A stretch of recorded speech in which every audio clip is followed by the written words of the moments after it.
Now, it's time for a little R&R. All into the bucket, lays it up and in. Ball game, Rizzo! Live in the Anajar and Levine Accident Attorney Studios, this is Russo and Rizzo on ESPN 106.3. This team is going to be tough when they finally get it together. Sit back and relax. Let Russo and Rizzo take you home. Oh, mercy! Light him up, Colin! Good afternoon, everybody. Colin Russo, Mike Rizzo here with Russo and Rizzo on ESPN 106.3, live from the iBar at PGA National right here at Palm Beach Gardens in South Florida. Doing a little bit of a remote today. Should be a lot of fun because my beard, say goodbye, because we are doing a live shave-off here for the November No Shave November event with the YSL team over here at PGA National. Should be a lot of fun. I'm shaving my beard, I believe, a little later in the show. And there's guys raising money for the Cancer Alliance of Help and Hope. You could still donate if you'd like to help out for a great cause directly benefiting Palm Beach County cancer patients in the area. It's for awareness. It's for research. All the above. All you got to do to get started is text MEN9 to 71777. That's my personal fundraising link. That's MEN9 to 71777. Raising money up until the final go for a great cause. Mike, how you doing today? What's going on? I'm good, partner. I'm good. Even after that Monday Night Football game, doing well. Now, I wanted to say, you've never had the professional shave, right? You've never had the so sit that's in a what chair. this is. Yeah, right. yeah. This is going to You've be never the actual, what is it, the razor, the little knife, whatever you want to call it. It's a straight edge. It's the straight edge razor. It's a straight edge. And I don't know if they're going to do a little, like a pre-routine or a post-routine. Let me tell you how this is going to go. So, they're going to get a little base. They're going to put a little water on your beard. Well, let's see. We don't know. Okay. We don't know. They might have gotten a guy off the street for all I know. I've got some experiences. I think my dad and I mentioned this. My grandfather was a barber. My great-grandfather was a barber. So I've gotten the straight edge multiple times on the beard. They're going to wet the beard a little bit. They're going to put the shaving cream on it, and you're going to lean back and you're going to get shaved. It's going to be great. Well, there's going to be 4 guys going at once. Hold on a second. They said 4 guys on the couch. Well, then we got multiple going shavers. At once. How many barbers did they? We got multiple shavers. We're going to talk to Vinny and Paul here, who helped run this event just shortly over at 4:30, and they'll give us a rundown on this whole barber situation. But I'm a little nervous. I know it's just a beard thing, and they just need to get it off. Right. It's not like they need to clean. I'll tell you one thing about PGA National, too. This place is nice. Oh, Everybody dude, here is dressed sharp. We are underdressed, I'll tell you that. Everybody's here is in a $5,000 suit, and you and I are sitting here in our polos. But nonetheless, it's going to be a good time, and I'm excited to get this thing off of me, this beard. Because I've had my fun. You? No, Has it been bothering you? It doesn't bother me. It's weird with the mustache because it gets too long and then it gets into your lips, and then eating and drinking. Dude. It's always something. Something's going on. I can't trim it. That's cheating. Get a big piece of chicken stuck in there. I didn't get a big piece of chicken stuck in there, but water's a major problem, and I don't know. You kind of just play around with it a lot, and it's a little uneven. It's a little red. So I'm happy to get rid of it. And it's for a great cause for the Cancer Alliance of Help and Hope. And so I'm happy to do it. But, it's now December. It's now Christmas season. I am over No Shave November. We are on to December. Let's get this thing off me. Looking forward to that. Shifting back to Monday Night Football, you're Browns. So you're saying coming out of that game, I guess the highlight is Jameis Winston. Nobody is better at being worse than Jameis Winston. He's the ultimate contradictory quarterback. He has his moments where he's unbelievably good, and he has his moments where head scratcher bad. And you saw the best of both worlds last night on Monday Night Football. We got the full effect. 497 passing yards, a Cleveland Brown record, by the way, a single game Cleveland Brown record for Jameis Winston last night. I know the Browns are supposed to lose, Colin. I know that you need a high draft pick. The Browns are I could quite argue that they're tanking, right? But I wanted to win that game at the end. Right when the Browns going back and forth, and you had them. When the Browns, Knicks wasn't playing terrific. No. That was the game to take advantage of. Right when the Browns took the lead late in that game, I go, all right, they could win this game. You know what that game tells me? That game tells me that the Browns, and we saw it with the Steeler game too, the Browns are going to be the ultimate trap game the rest of the way. Yeah. That is going to be a team that we don't know how much talent they have on paper, and it hasn't come together with injuries and the quarterback, whatever you want to chalk it up as.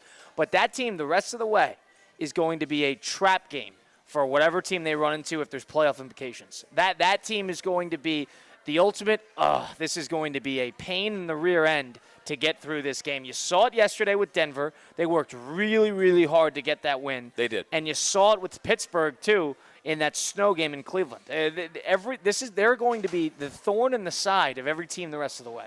It just proves that if Deshaun Watson were the answer for the Browns, they'd be a dangerous team. Like, I know what Jameis, quote-unquote, had a good game according to some people, but the interceptions was a real problem. And the pick six is ultimately what did that team in late in the game.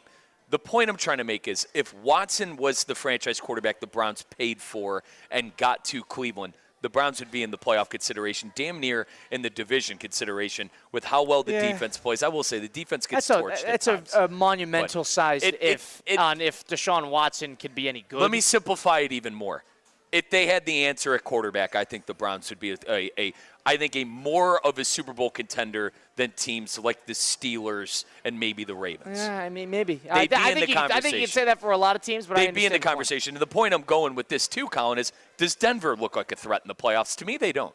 And they are ahead of schedule, so I'm not going to be too hard on them. I didn't expect the Broncos to win a playoff game coming into this year. Let's establish what that ceiling is. What is that team's ceiling? Win a playoff game. That's probably the ceiling of where the Denver Broncos are, and they're going to be a pain to get out. I thought Nix didn't even play well, and he was still impressive. Yep. And Nix is the ultimate. He's got a lot of Baker in him, and he's got a lot of Josh Allen. He's got a lot of that sort of scratch and claw your way to figure this out than people like to give him credit for. In terms of the other quarterbacks, everybody's got their own style. He's got a lot of Baker.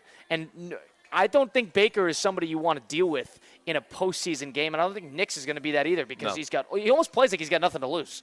And that is almost dangerous. And I think a lot of it has to do with his experience from college, too. He's played in big-time college games, played in the SEC, played for Oregon last year, had tremendous success with the Ducks. So I think we both had the conversation before the year that, hey, look out for Bo Nix and Sean Payton. And I think that combination, that head coach and quarterback combination in Payton and Nix is doing wonders. And this is the chicken or the egg conversation, right? It's do you sit the quarterback or do you start him immediately? This is one of those situations where he's starting and it's going well. Right. And we haven't seen that a lot. To your point, I've kind of come off that train a little bit just because of how off the rails some of these. He walked into a good situation. Right. You know, they have enough talent offensively smattered around. They have a pretty good offensive line, and they have a good coach who speaks to quarterbacks. Yep, and you know, if you have a good system set up, you get guys like Bo Nix. So I think at this point of the year, I think with the games left on their schedule and the schedule they have, they'll probably are going to make the playoffs as a wild card team. And I know a lot of Bronco fans. All Bronco fans that I knew were expecting 3 wins, 4 wins, and they're going to be drafting another quarterback. Right. So here we are, man. Good for Denver, good for the Browns. I think on both ends, the Browns were supposed to lose. They lost, and they looked good doing it. And for Denver, they showed fight, and they showed that, hey, we're here to stay. We're here to stay in the playoff conversation. Now, one thing about Cleveland is Cleveland still on their schedule has the Steelers again. Oh, dude. They have the Chiefs, and they have the Ravens. Talk about 3 trap games that they're going to have to deal with because those teams are in playoff implications, seeding implications. And I know that Raven games at the end of the year might not mean anything, but the Ravens might not win the division now. So that's going to be 3 very, very tricky games that the Browns almost play like they got nothing to lose, and they want to be the spoiler now. And the spoiler is a very dangerous spot to be, especially when you're a team that's fairly motivated, and they are. When I'm back home in Cleveland, I got to look at the schedule because I want to go to some of those games if they're at home when we're they have the Dolphins Christmas too. break. They have the Dolphins too. When I got to look at that Christmas schedule because I've not gone to my one game of the year, and usually now, Colin, now that my blood has thinned here in South Florida, I was going to stay away from First Energy Stadium, but I think I got to go at this point. It's going to be fun. Playing spoiler. You saw, even at the end of the college football season, you saw Michigan play spoiler to Ohio State. You saw a bunch of, rivals kind of screw over their arch rival. When you Why play can't we do that? It's a motivating Let's do factor. It again. It's a little different with the pros, but you're right. It's a motivating factor. It's an ultimate when you're not tanking and you're in a position where you're not winning anything either. It's all of a sudden you just want to steal a game here and there. And I think the Browns are ticked off how the season went. I think that roster thinks they're good enough to be in the conversation like they were last year. So I like that point. I do. Sign me up. Uncle Jay, if you're listening, I'll take the lower Bulls.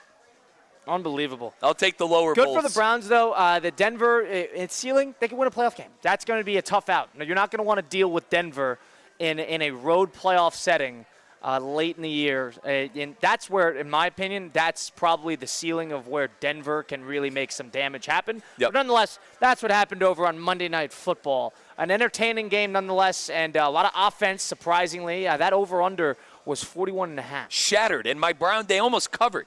That darn Jameis, if he doesn't, throw a pick six, they cover. If he doesn't throw a pick six, if he doesn't, if he doesn't throw a pick six with 2 minutes left in the ball game on a drive, he was. Did you see how distraught he was? By the way, like he lost the Super Bowl. Oh, and he's sitting there and he's like praying. He's praying to God that he won't throw any pick six. Jameis, your first pass of your career was a pick six. Like he lost, Colin. Like he lost the Super Bowl last night. No, the first pass of your career was a pick six. There is nobody that is more accustomed to throwing a pick six than Jameis Winston. But to his credit, for some reason, somehow, some way, he is that ultimate gunslinger personality where he the 2 or 3 head scratchers a game, and the rest of that, he plays a pretty aggressive football that usually works. Right. So Jameis is a very polarizing player. He is nothing long-term, but in terms of being where the Browns are, I can't think of many quarterbacks that has the 10-second memory that Jameis has to their benefit. I think Jameis has turned into a preacher as well.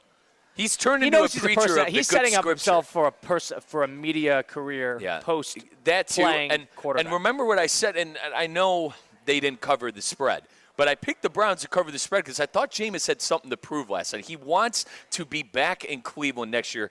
I think it's the bridge quarterback. Now, as a Brown fan, I don't know how you bring a guy back that threw 4 interceptions. Everybody's on the same page that, like, losing. he's fun. He's fun. He makes it entertaining. He's nothing long-term. No, so no. He's a perennial backup. Good for him.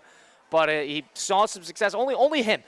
If you were to ask an NFL fan, only one person could have 500 yards, 2 pick sixes, and 4 touchdowns, and that is Jameis Winston. Yeah. That is the only person in the NFL who can make that work, and somehow you're not surprised. So from that perspective, good for him. I'm okay that Jameis is playing well within his wheelhouse. On the other end of things, another news that came out of the NFL side of things on Russo and Rizzo on ESPN 106.3 live from PJ National, of course, is Trevor Lawrence got pounded yesterday in that game against the Houston Texans by Azeez Al-Shaair. And Al-Shaair, it was one of those plays where Lawrence goes into the fencing position because he hits his head on the ground too hard. And the fencing position is generally associated with a major concussion, where your arms kind of lock or your hands kind of lock, similar to what Tua saw earlier in the year against Buffalo. Now, that happened to Trevor Lawrence, and I was personally shocked at the uproar that came from this hit. This hit was dirty, yes. This hit was out of line, yes. But acting like, did you see how some people reacted to this? I did. Stephen A. Smith on First Take basically acting like this guy murdered his family. Right. Can we slow down a little bit? Listen, dirty hit, no problem. I have no problem with him getting suspended. 3 games. 3 games. I was expecting 2. I have no problem with him getting suspended. But the level of where people were acting like this was the most malicious hit they have ever seen, I think is a little too put forth. And I come from a fandom where James Harrison knocked out Colt McCoy cold. Where was the backlash? And I know we've come a long way with quarterback hits. People are comparing it to the Vontaze Burfict hit. Which is nowhere near it. No, it's Vontaze nowhere. Burfict hit was the most dirty hit I've ever seen on a football field. Nowhere near the perfect hit. Nowhere near the James Harrison on Colt McCoy. And it's not even Antonio Brown, kicking the Brown punter back in the day. It's not even that bad. All right, 3 games is a lot. And the bye week doesn't count. They have a bye week coming up. He's going to come back for their last game of the season. The bye week won't count, which I kind of thought was, a little harsh. You're spending 3 games. Harsh. The idea is you want to take out 3 game checks. Little harsh. I'm not a fan. I was not a fan of this. If you want to suspend him a game, fine. If you want to fine him, fine. Do you think it was malicious? I don't think he was trying. The thing is, he has a history of this. Okay. And apparently, if you ask Brian Rhodes, Brian Rhodes is our boss at ESPN West Palm. Program director, content director. Who has covered FAU for a number of years. And Al-Shaair is apparently a great story that came through the South Florida area. And according to Brian, this guy is, Model citizen. A saint walking, and he's going to be like on the windows of churches, in the near future. To me, I've seen that. I haven't seen this level of chivalry from Al Shahir myself, but according to Brian, according to people in South Florida, he's a terrific story, and he deserves to be commended. Now, I thought that was a dirty hit. I thought he shouldn't have done that, and he has a history of hitting late, malicious, egregious.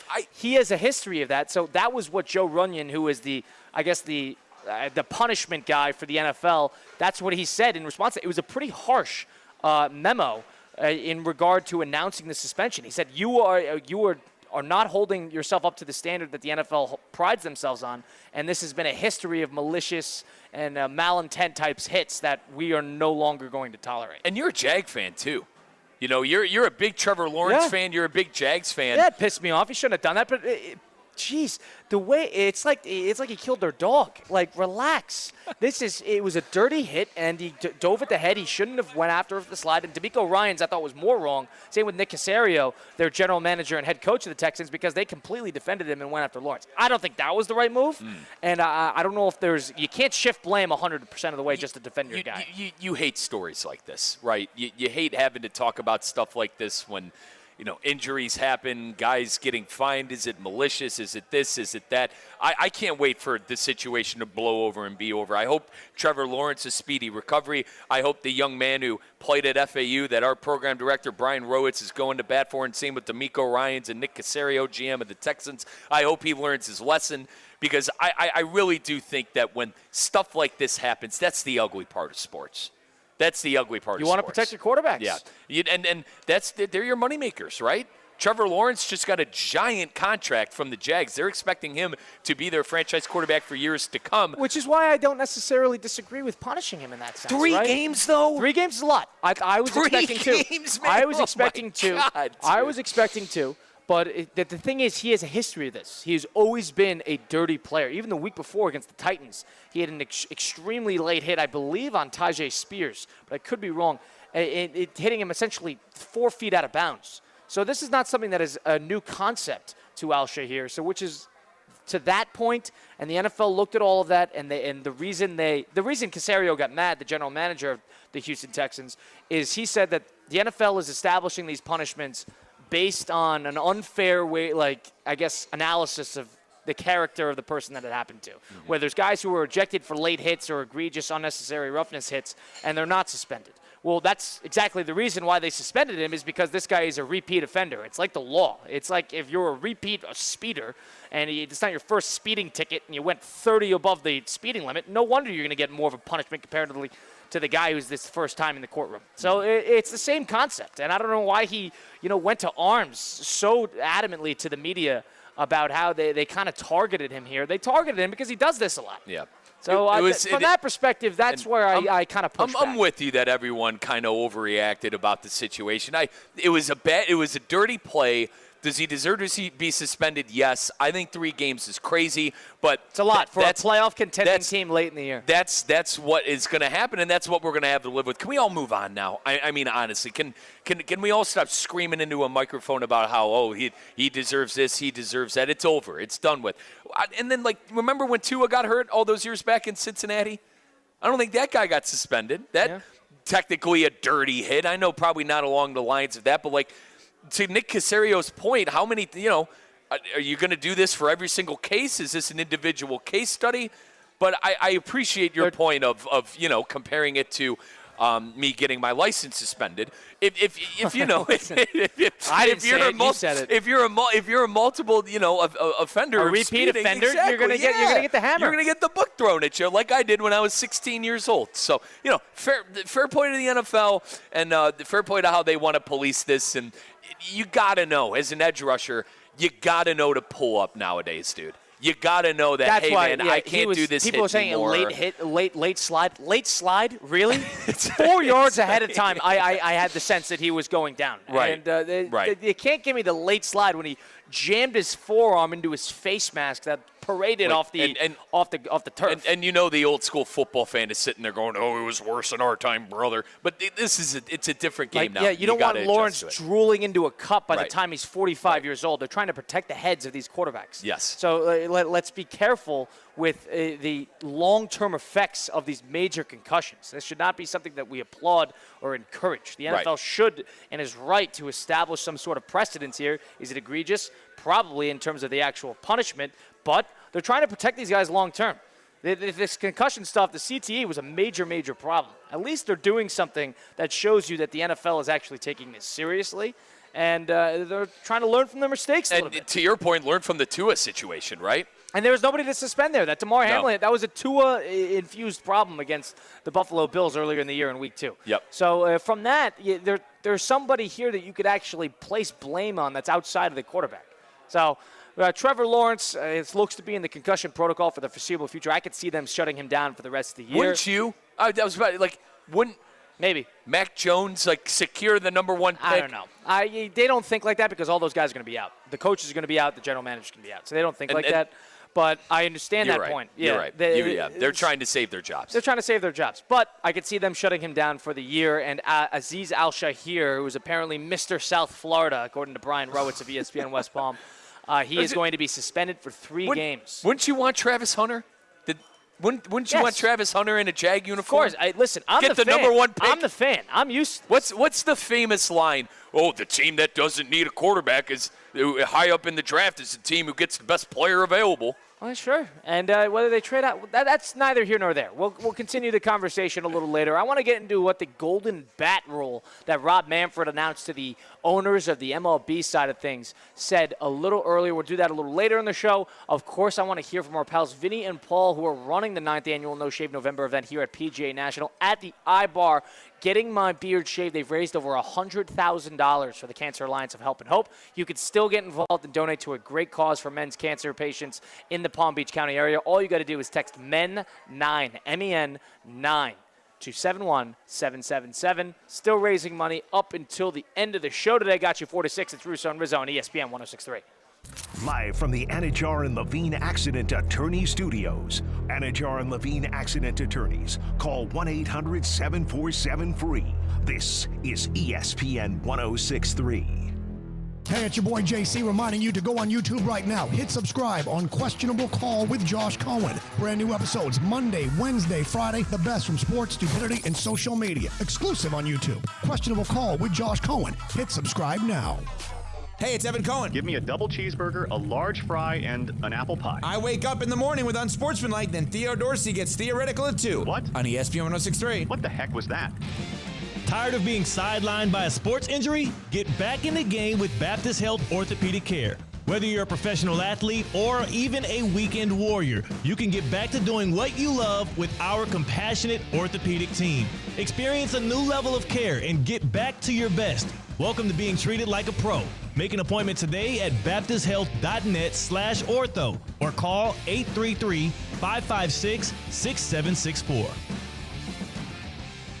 As market dynamics change, the quality of service you receive from your accounting firm shouldn't. Anshin Accountants and Advisors take the time to get to know you and your unique circumstances to help resolve complex issues and develop innovative tax and accounting solutions tailored to meet your goals. If you're a high net worth individual or business owner eager for a strategy to maximize tax savings, let Anshin deliver where others can't. Visit anchin.com. Anshin Accountants and Advisors, recalculating what's possible. The Club at Lost Lake, a championship Fazio design golf course in Hope Sound. Golf and social memberships are now available with no waiting list and immediate access. The course and club will see over $10 million in capital improvements and is one of the best private club values in the area. Experience the beauty and challenge of this renowned course for yourself. Enjoy year-round access to exclusive amenities and events. Visit clublostlake.com to schedule a visit today. Don't miss out on this incredible course. And please, putt responsibly. Good Greek moving and storage. Your superhero movers.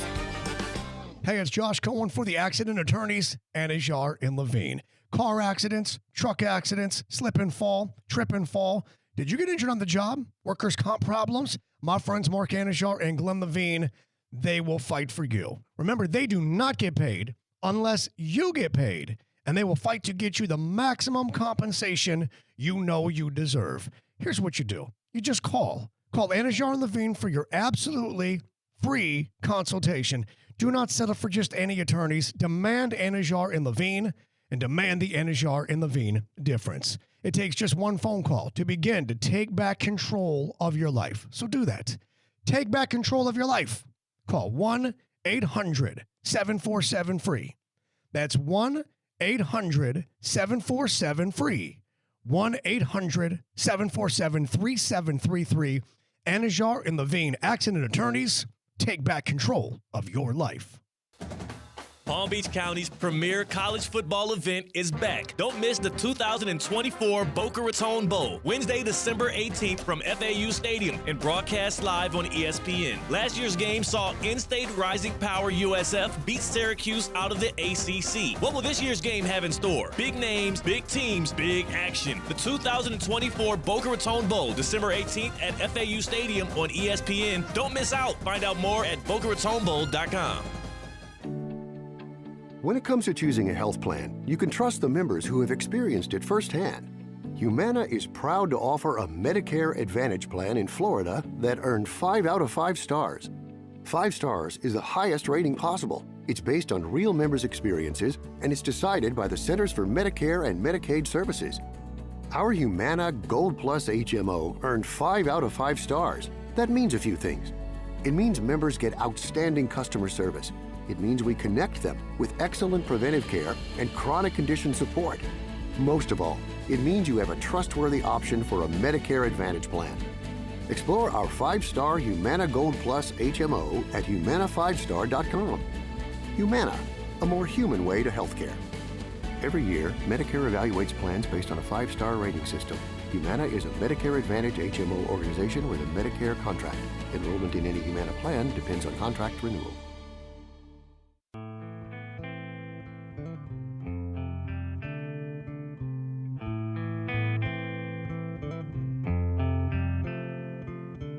Let's get back to the Anajar and Levine Accident Attorney Studios. This is Russo and Rizzo on ESPN 106.3.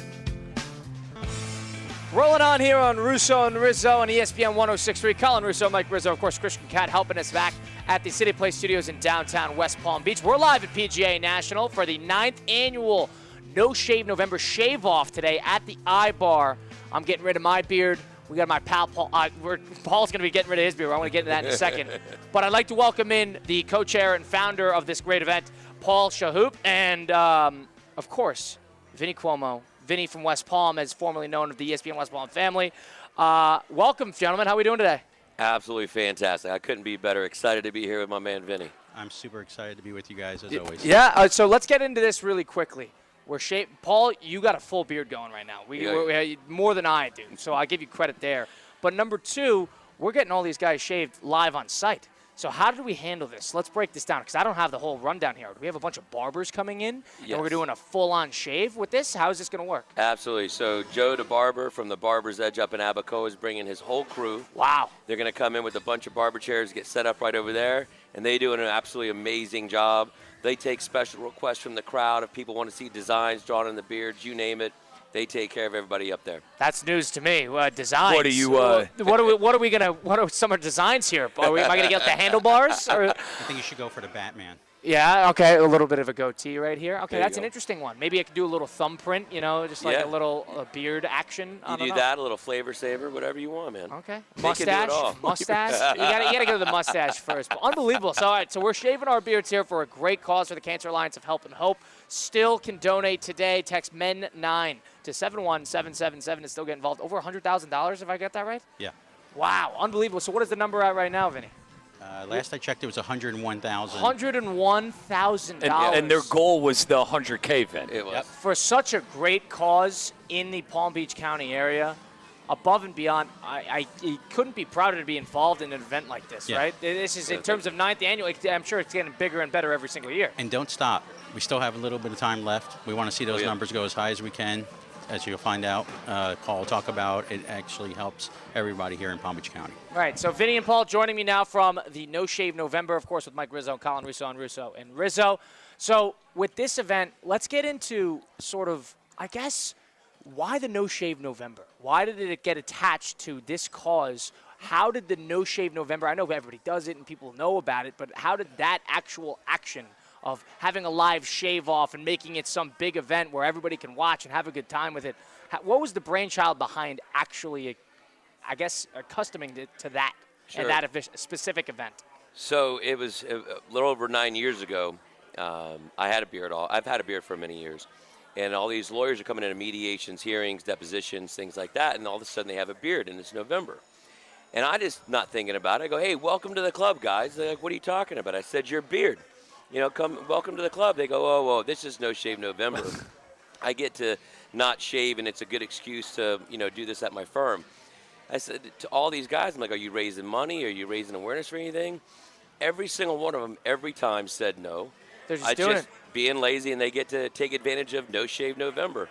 So I went to the young lawyers section of the Palm Beach County Bar Association with an idea. And I said, I have this concept. If we get guys to grow their beards out, almost like a walkathon, we ask them to go out and raise money for every day they're not shaving their beard, and let's make an impact in Palm Beach County where all these guys who already want to participate, let them participate with meaning. And we were able to identify Cancer Lines of Help and Hope because they were the only nonprofit in Palm Beach County that would keep the money local here. And they also agreed, on top of that being the only one, to also make sure that every dollar donated went straight to a special fund that would then be used to provide financial assistance and resources to the men in our community who are going through cancer treatment. No other organization was willing to do that, even remotely come close. So it was a no-brainer for myself and my committee at the time to pick Cancer Lines of Help and Hope. We raise the money local, the money stays local. It goes directly to the men who are going through cancer treatment and in need the most here.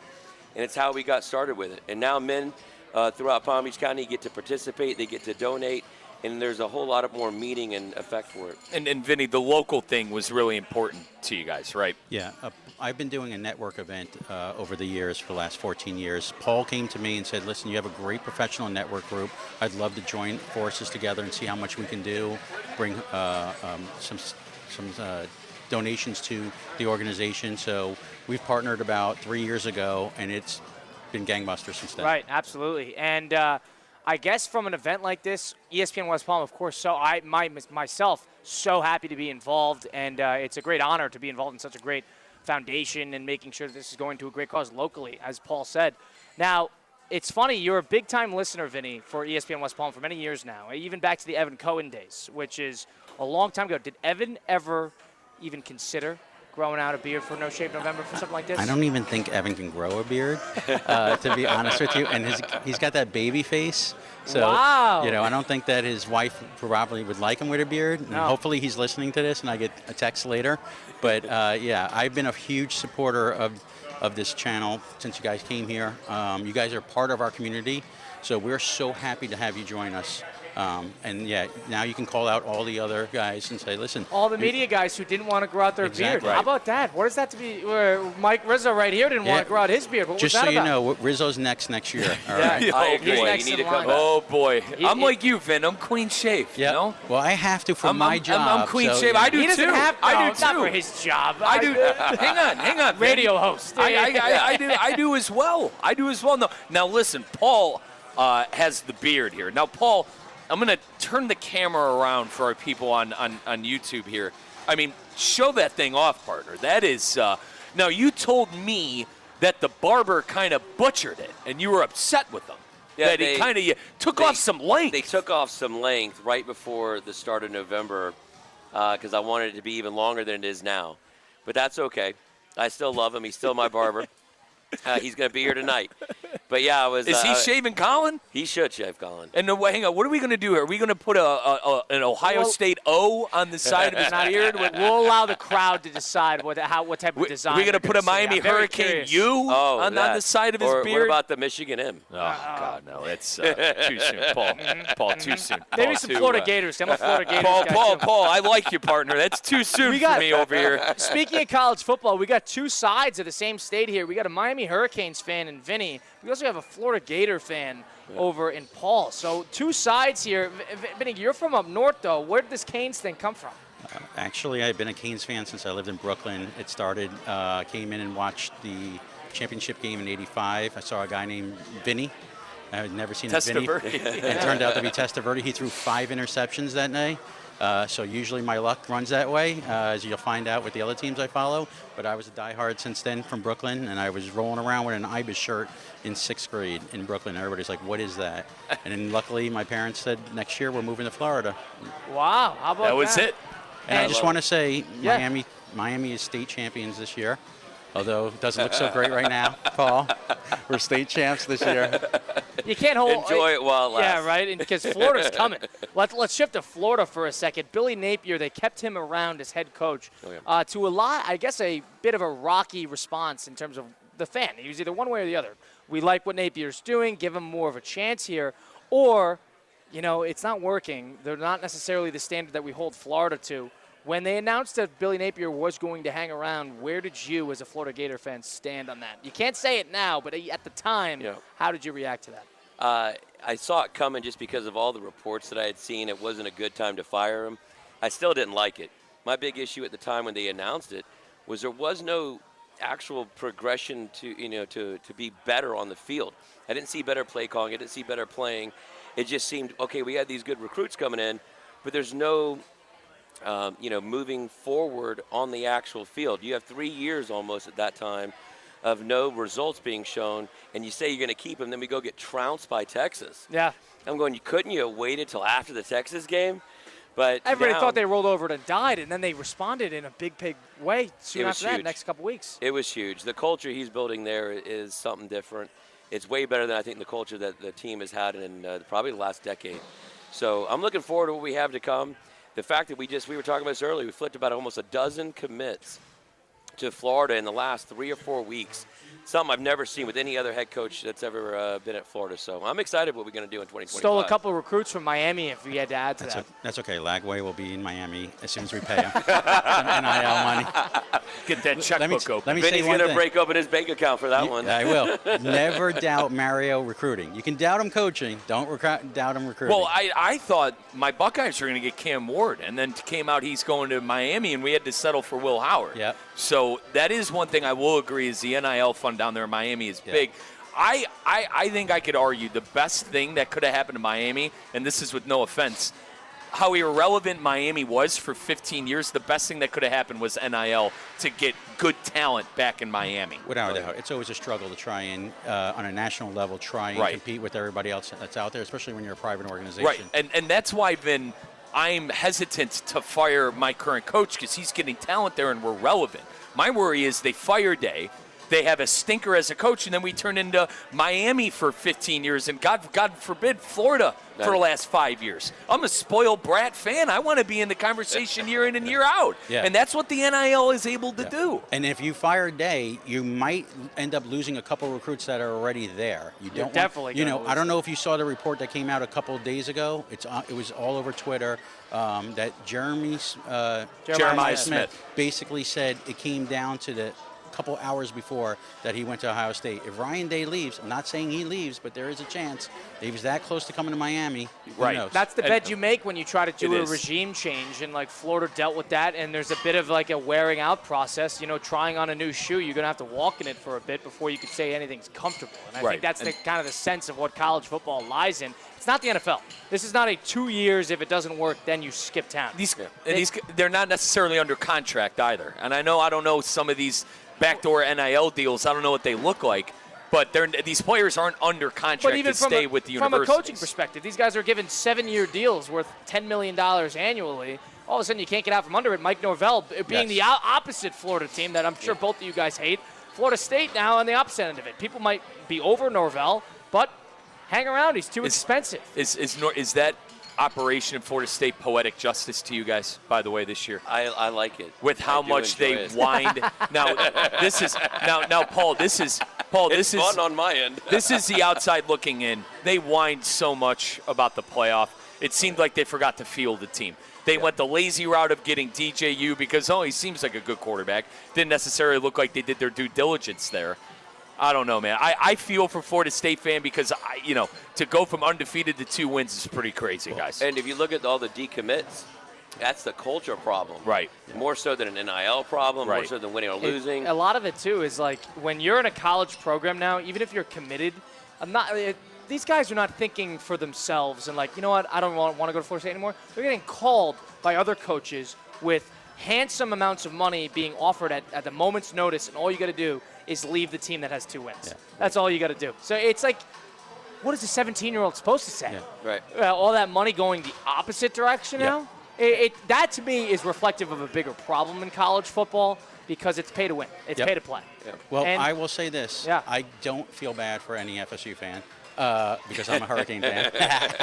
Well, here's the problem. I will tell you this. The thing that Norvell did wrong, and this is just my opinion, is that he focused too much on the transfer portal. He didn't build through the high schools, and now that those transfer portal players moved on the next year, he was stuck with all these lower-end recruits, and they didn't produce on their field, and now he's stuck. Yeah. Now, I think there's a point to what Mike said, too. They're sort of been gloating on that previous season, where in a lot of ways they did get screwed. I agreed with leaving them out. But, here's where it's funny, and here's where the poetic nature of it is. FSU, all the SEC fans in the world told FSU fans to stop crying and stop moaning and groaning about being undefeated, and then you win your conference championship by double digits, you cover the spread, the whole thing. But the committee didn't like how the quarterback played, so you get left out of the playoff. Now you got 3 SEC teams sitting there with 3 losses on the outside looking in Alabama, Ole Miss, and South Carolina. And all the SEC fans are saying is, well, why we should be getting this nod because we beat this team this way or that way. And all the hula hoops and the mental logistics they're trying to jump through in order to try to warrant themselves or justify a bid. That's where it's the hypocrisy of college football fans rolls in. 100%. And if you look at what the SEC did, they created this mega conference. What do you think's going to happen? You bring in the best of what you can. You have this massive conference full of nothing but ranked teams. You're going to beat up on each other. It's going to be really hard to make the playoffs when you have 3 losses. Yep. And then complain about it afterwards. Ridiculous. Now, from your perspectives, where do you think college sports is heading? Do you think it's heading towards a contract system? Do you think it's heading towards further expanded conferences? Do you think people are going to get out of the NCAA? How do you think college football is going to adjust to this? Vinny, I want to start with you and get your thoughts on this. Where do they go from here? Because there's clearly a bigger problem at hand with this NIL. It's a huge problem. I don't even know where we go. FSU tried to leave with the ACC. I think there's going to be more consolidation. I don't know what that consolidation looks like. It's unfortunate because you get these mega conferences and there's these teams that are in the middle that I don't know that they can ever get to the top. And you're going to make this bottom end just churn and burn constantly, and they're really not going to be able to compete. So they can't compete financially. They just can't do it. The system is not going to work the way it is. And everyone, if I could interject, everyone wants to be good. Every alumni with dumb money wants to donate so they can watch their boys be good on TV. Right. And I feel like that's exactly Ole Miss with Lane Kiffin. No offense, Miami with the Hurricanes. Yep. All of these programs are coming out of, basically purgatory of being mediocre and getting into the conversation. Yeah. And where do you think it's going to head, Paul? I definitely think you're going to be seeing every conference is going to be a mega conference. You're looking at 16, 18 teams. Because if they get the biggest deals, they're going to lock them in for long-term, 10-plus years. And after a while, you're going to sit there and go, wait a minute. What happened to the Power 5? You're going to end up with the Power 3. I don't see how it goes any other way because those other conferences, they're going to continue to lose those universities because of the money and opportunity being offered by the mega conferences. Yeah, do you think they're ever going to come up with a contractual CBA-type system where they have not necessarily a salary cap, but something along the lines of these rules and regulations in regard to how much each school can give, whether they're allocated money by the conferences? Do you think you'll ever head towards more the professional side of how they run free agency. You think it's going to ever head in that direction? That's what I thought might happen, and then all of a sudden I saw what MLB did, and now they defer money. So I don't know where this goes. Like, the money is just insane that's being handed out. The numbers that I'm seeing for contracts for these kids, and it just keeps going up and up, because if you have demand and more people are asking for it, the numbers are going to come in. So there has to be some kind of limit given to all these schools where you can't top out more than this, and you pick which players you want to put onto it. Yeah, I think it's going to take at least 5 years before they come up with a plan that's actually worth considering. They got these universities, they care about winning, but they're going to be looking at, well, these kids want to graduate. Are these kids graduating? Are they getting the education? Because that used to be the focus. And now it's not. And now it's not. So I'd be surprised if they shifted all the way just to being about money. I think they're going to find a way to make it more about the education. They're going to take a lot of time. These kids have been getting no pay for how many years? Mm-hmm. Yep. They're not going to come up with this fix for the NIL inside 5 years, in my opinion. Yep. It's going to be closer to 10. They have former players suing, Kyle. Braylon Edwards suing, Reggie Bush suing, because they see, like, man, can you imagine if I was in college right now? And then how many jerseys did you sell of me? Like, Reggie Bush is the perfect example of that. They're not going to get anything from that, but the NCAA can't win a court case to save their life. But the way I think it's going to head before we close out here, I appreciate you both of you guys joining the program here, is I think this is going to be a situation where there's going to be now a 2-year mandatory you have to stay at your school unless a coach gets fired or some underlying circumstance that allows you kind of to shift out. I think you have to stay for 2 years, and I think that there's going to be an allocation of funds via conference to sort of level out. I think that's the right way to do it. I don't know if they'll ever go that direction. Bit of a salary cap. Yes. I think there will be an NIL allocated salary cap, and I think that there will be a pool of money that they collect from teams and allocate relatively evenly or to the degree of the school. That's what I think is going to basically happen, especially with these It's the right way to do it, too. You need to allocate. You need to create some sort of floor and a ceiling, and they don't have either of those right now. The issue is you have some schools right now who have billionaires that are starting to bring their money in. How are you going to compete if you're a school that doesn't have a billionaire? And you don't have a billionaire, and all of a sudden if they have an allocation and they're told that they have to stop at $5 million, who's to say the billionaire can't just, bring his helicopter to the recruit's house with it like the old days and drop off 2 duffel bags of cash? How are they going to police it? That's the right question. Or hire them at their own company on the outside. So there's a lot of things that need to be looked at. It's a whole nightmare, but nonetheless, we're at the iBar PGA National on Russo and Rizzo on ESPN 106.3.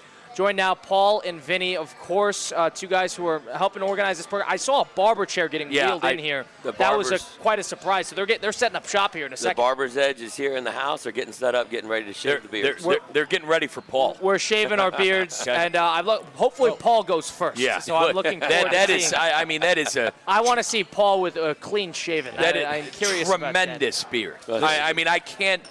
Vinny, I can't stress enough how tremendous. I just want to let you know, I can't do that because I will break the machine. Okay. He needs to grow a beard. I've been trying to get him to join me as a headliner. So Vinny, I'm like you, brother. It's the Italian. I Literally, can't do it. the machine would break, okay, if they tried to shave me. I can't do it, guys. I think that's an excuse. I know, Paul, how about old Redbeard over here? We could figure it out. But that's a good beard. How about old Redbeard over here? It's not bad. It's not bad. I have an okay beard. I don't think it's any sort of big-time beard, but it gets there, and it gets the job done, and it's for a great cause, for the Cancer Alliance of Help and Hope. You could still get involved. My fundraising page is still open. Text MEN9 to 71777. That's MEN9 to 71777 to help donate to a great cause, directly local, benefiting Palm Beach County cancer patients. Right here local, you want to make your money to feel like it's actually making a difference in the community. That's your way to do it with the Cancer Alliance of Help and Hope. We're over $102,000 right now in terms of money raised. What a terrific job, but we are not done yet. So a couple hours to go. Make sure you get involved. Paul, Vinny, I appreciate you guys joining us and giving us a rundown on where this money is going, and hopefully highlighting this great event. Also, thank you all very much. Best of luck to your Gators and best of luck to the Canes in that 12-team playoff, brother. Hey, absolutely. We need as much luck. Yeah, yes. We'll continue on the program. I want to give our thoughts to Rob Manfred establishing the Golden Bat Rule, where he wants to basically change up how lineups work in the MLB. We'll give our thoughts to that next. It's Russo and Rizzo on ESPN 106.3. Live from the Anajar and Levine Accident Attorney Studios. Anajar and Levine Accident Attorneys. Call 1-800-747-FREE. This is ESPN 106.3. I'm Mark Anajar. I'm Glenn Levine. I'm Ellie Anajar. Together, we're Anajar and Levine, and our team is a triple threat to big insurance companies. Don't settle with the insurance companies for a fraction of what your case is worth. We'll fight to get you the maximum compensation you deserve. That's the Anajar and Levine difference. Get your free case review right now. We'll help you take back control of your life. Call 1-800-747-FREE. That's 1-800-747-3733. In office, West Palm Beach. Want to accelerate your career as a manager or executive in the exciting industry of sports? Florida Atlantic University's MBA in Sport Management program is ranked #1 in Florida and 10th in the world. Students learn practical and applied skills from top faculty and experts who work in the industry. With a 94% placement rate for all grads, the full-time MBA program sets students up for success in the world of sports. Check out Florida Atlantic University's MBA in Sport Management program today by going to business.fau.edu. Sports fans, it's the best time of the year. It's fall when everything is happening. Football's back. Fighting gets real. Baseball playoffs. Get ahead of the action. Plan your time now to be at Twin Peaks, the ultimate guys lodge, the ultimate sports lodge. Never ever recover to watch any fights, any MMA, UFC, or boxing pay-per-views. Always watch for free. Of course, the eats, the drinks, the signature scenic views, and of course, Twin Peaks 29-degree ice-cold beer made from scratch favorites like their burgers, wings, mozzarella bites, and so much more. Happy hour weekdays. Take advantage of $5 man-sized drafts. And remember, never ever pay a cover to watch any of the fights. Your official UFC fight headquarters is your official football headquarters all week long, all season long. Eats, drinks, scenic views, 29-degree beers. Twin Peaks, the ultimate guys lodge for everything sports. It's ESPN 106.3, your home for live sports presented by Hard Rock Bet. Home of the Miami Dolphins, Miami Hurricanes, and all of the biggest football matchups throughout the week. Hard Rock Bet, it's Florida's official sports book. Try Hard Rock Bet now and receive up to $100 back in bonus bets if your first bet does not win. Hard Rock Bet, roll with us. It's offered by the Seminole Tribe of Florida. Must be 21 plus and physically present in Florida to wager. Terms and conditions apply. Concerned about gambling, call 1-888-ADMIT-IT. Hear that? The relaxing sound of ambient music in a yoga class. And if you were here, you'd listen to 15 people taking a deep breath in sync. But you're not here.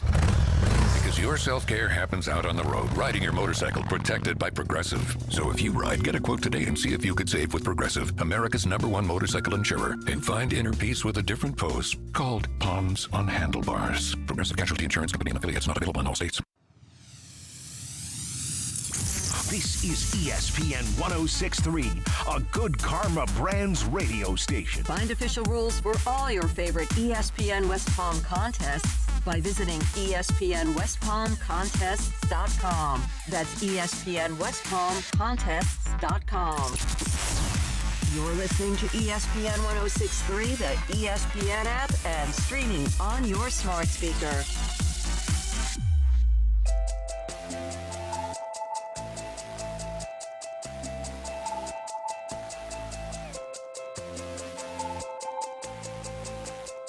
Let's get back to the Anajar and Levine Accident Attorney Studios. This is Russo and Rizzo on ESPN 106.3. Live from PGA National in Palm Beach Gardens, South Florida. Colin Russo, Mike Rizzo, Christian Catt back at the City Place Studios in downtown West Palm Beach. Got you on Russo and Rizzo live here on ESPN 106.3. Live till 6. Getting my beard shaved a little later on in the program. Live on a barber chair at the iBar at PGA National. First time getting an actual professional shave. So first time in a hotel lobby. It's got to be a first for me, but it should be a whole lot of fun, of course, for the Cancer Alliance of Help and Hope for No Shave November, raising money for cancer patients in the Palm Beach County area. If you want to get involved and donate, still, it's open. We raised over $100,000. All you got to do is text MEN9, MEN9 to 71777 to get to my fundraising page. It's still open. Go get involved. But nonetheless, the action is here tonight. The action where you got the Christmas trees and everybody's here having a good time in a sleek suit. But if you want to find the action just about 2 weeks from now, essentially on December 18th, Mike can tell you all about it. Yeah, folks, this is the 11th annual Boca Raton Bowl, one of the best bowls in college football. Coming up on December 8th, we are going to find out which teams will be doing battle in the 11th annual Boca Raton Bowl. And be on the lookout. Tomorrow night, after Russo and Rizzo, will be another thrilling episode of Boca Bowl Weekly with myself, Mike Rizzo. We're going to talk a lot about rivalry week and week 14. We're going to preview the conference championship games. And we're going to be talking to a special guest coming up in the second segment. So we got a great show lined up for you coming up tomorrow with Boca Bowl Weekly. But, folks, to get those tickets, go to BocaRatonBowl.com/tickets. That is BocaRatonBowl.com/tickets to get your, basically to secure your spot, as I said, to beautiful Boca Raton, Florida at FAU Stadium. Get signed up today at BocaRatonBowl.com/tickets, December 18th at FAU Stadium. So it was reported by the New York Times and The Athletic that Rob Manfred at the owners' meetings has established and basically said outwardly that there is, quote-unquote, buzz to what they call a golden at-bat rule change to Major League Baseball. What this rule would entail would allow a team to choose one at-bat in every game to use their best hitter regardless of where they are in the lineup. Oh, my So this would be one time throughout the entire game. If they're hitting at the bottom of the lineup and they want Aaron Judge to hit in place of their 8-hitter, they could do that. That is the read I am getting with their golden at-bat once a game. Let's just call it like we see it.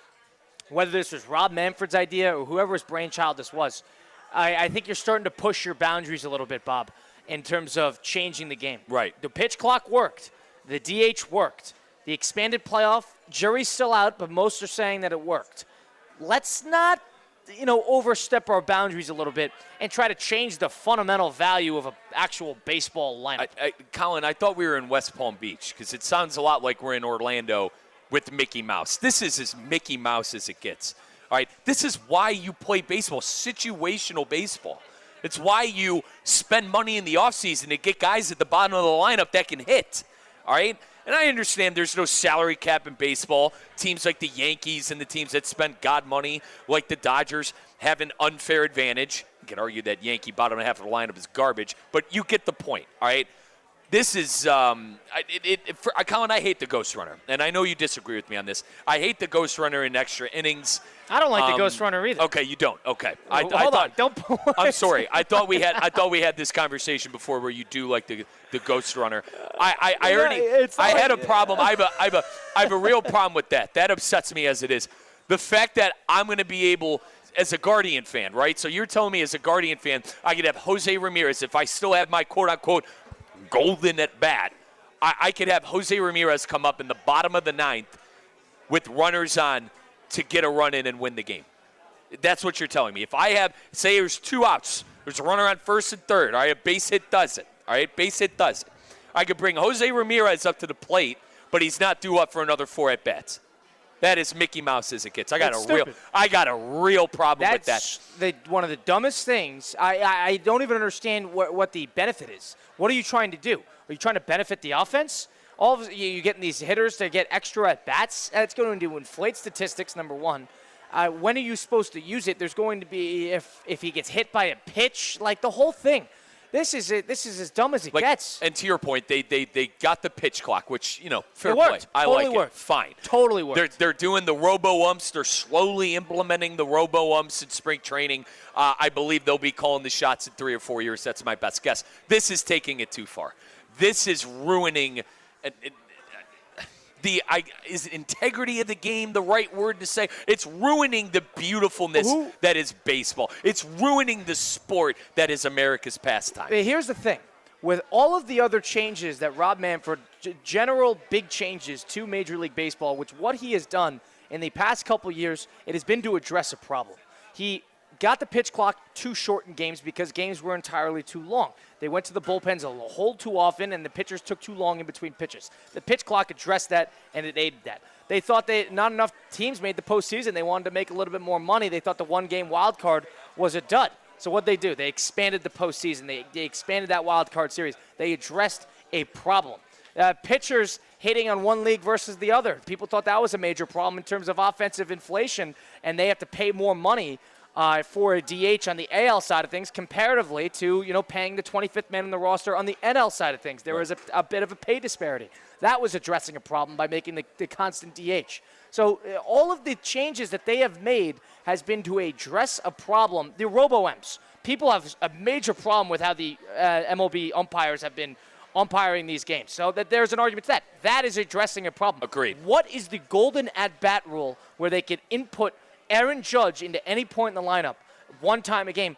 What problem is that addressing? This is them trying to make people, I feel like, watch baseball more. And I'm going to argue that this move that they're trying to do, if this is installed, the golden, it's going to ruin the baseball fans like you and I, who have been their loyal fans our entire life and who love the game. This is to appease a completely different audience. This is to appease, try to get more fans into the game. Does that make sense? This is trying to get a new They're trying to get the base. Stars front and center because the Stars hit once every 3 innings, and they don't love that. It's NBA-ish to me. It's NFL-ish to me. That's not baseball. You have a 1 through 9 for a reason in baseball. Agreed? Yes. And you got to follow whatever lineup that the manager turns in at home plate to the umpire. That's what you got to go with, unless you can pinch hit. So I mean, I guess a pinch hitter is nothing. Like, I understand you can't pitch hit a guy within your lineup, but I guess we're downplaying the pinch hit. It would downplay a pinch hitter generally, because how many times do you really, unless it's a big-time postseason game, you're pinch hitting 2-3 times tops? Yes. So all of a sudden, if you're doing that once or twice, then that eliminates the use of situational pinch hitting, because you could just put in your all-world hitter, and then he gets to go again in 4 at-bats.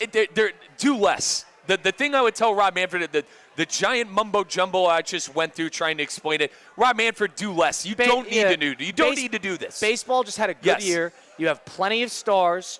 Now, you have much bigger problems than getting a golden at-bat. Your big problems rely in how free agency is handled, how arbitration is handled, how Scott Boras has his finger on the pulse of the entire league.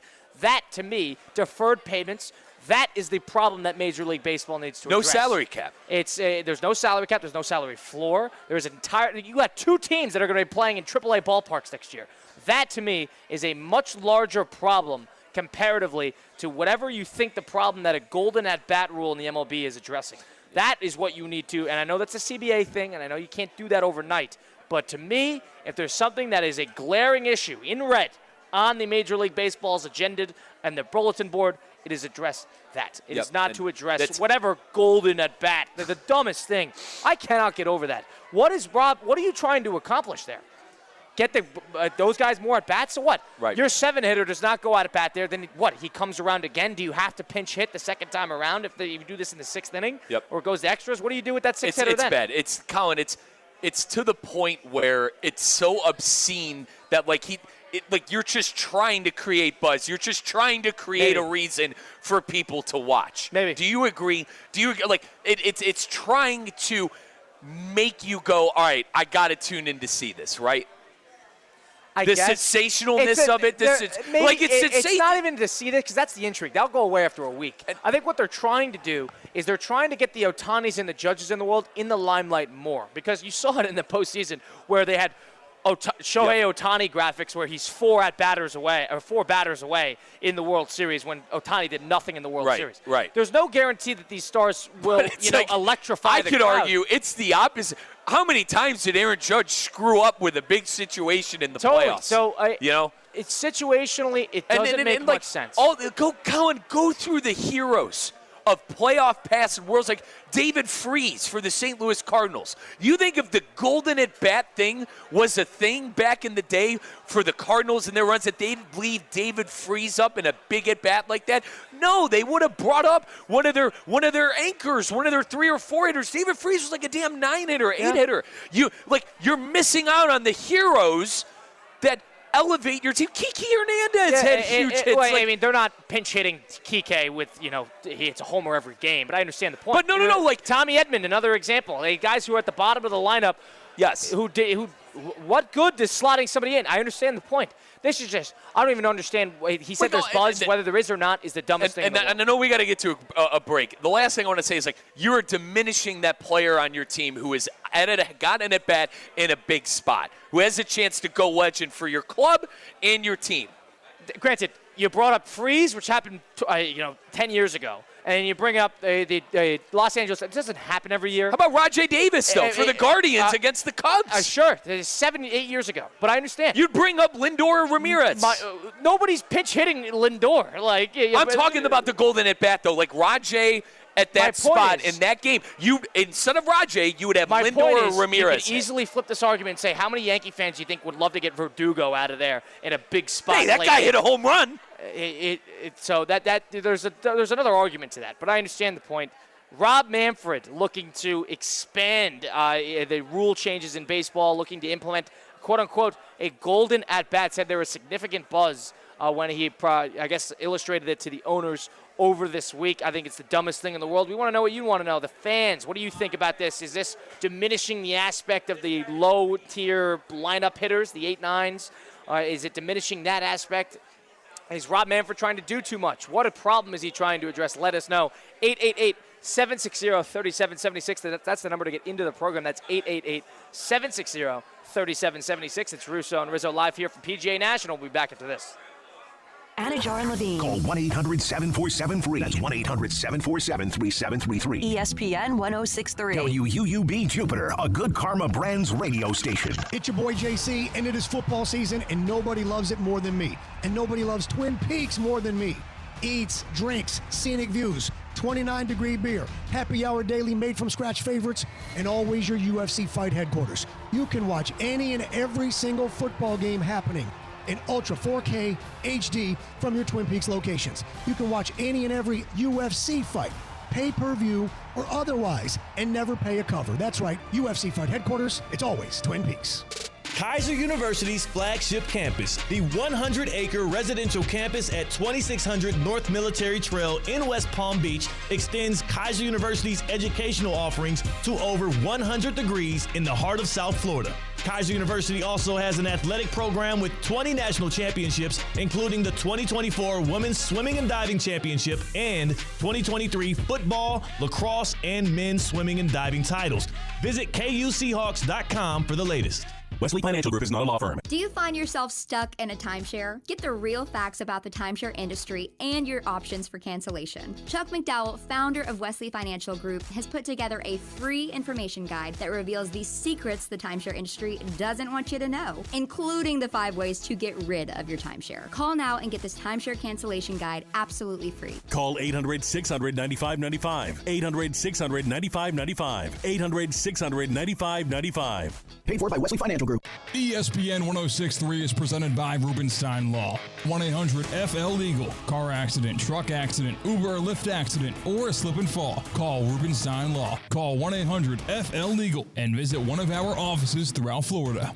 Hi, Kevin Dalton here from the Unlimited Auto Wash. Rainy season is upon us. What a great time to join our $44.95 Unlimited Inside and Out Club and use any of our 6 locations. Find a location near you at unlimitautowashclub.com or call 561-WASH-ME-TOO.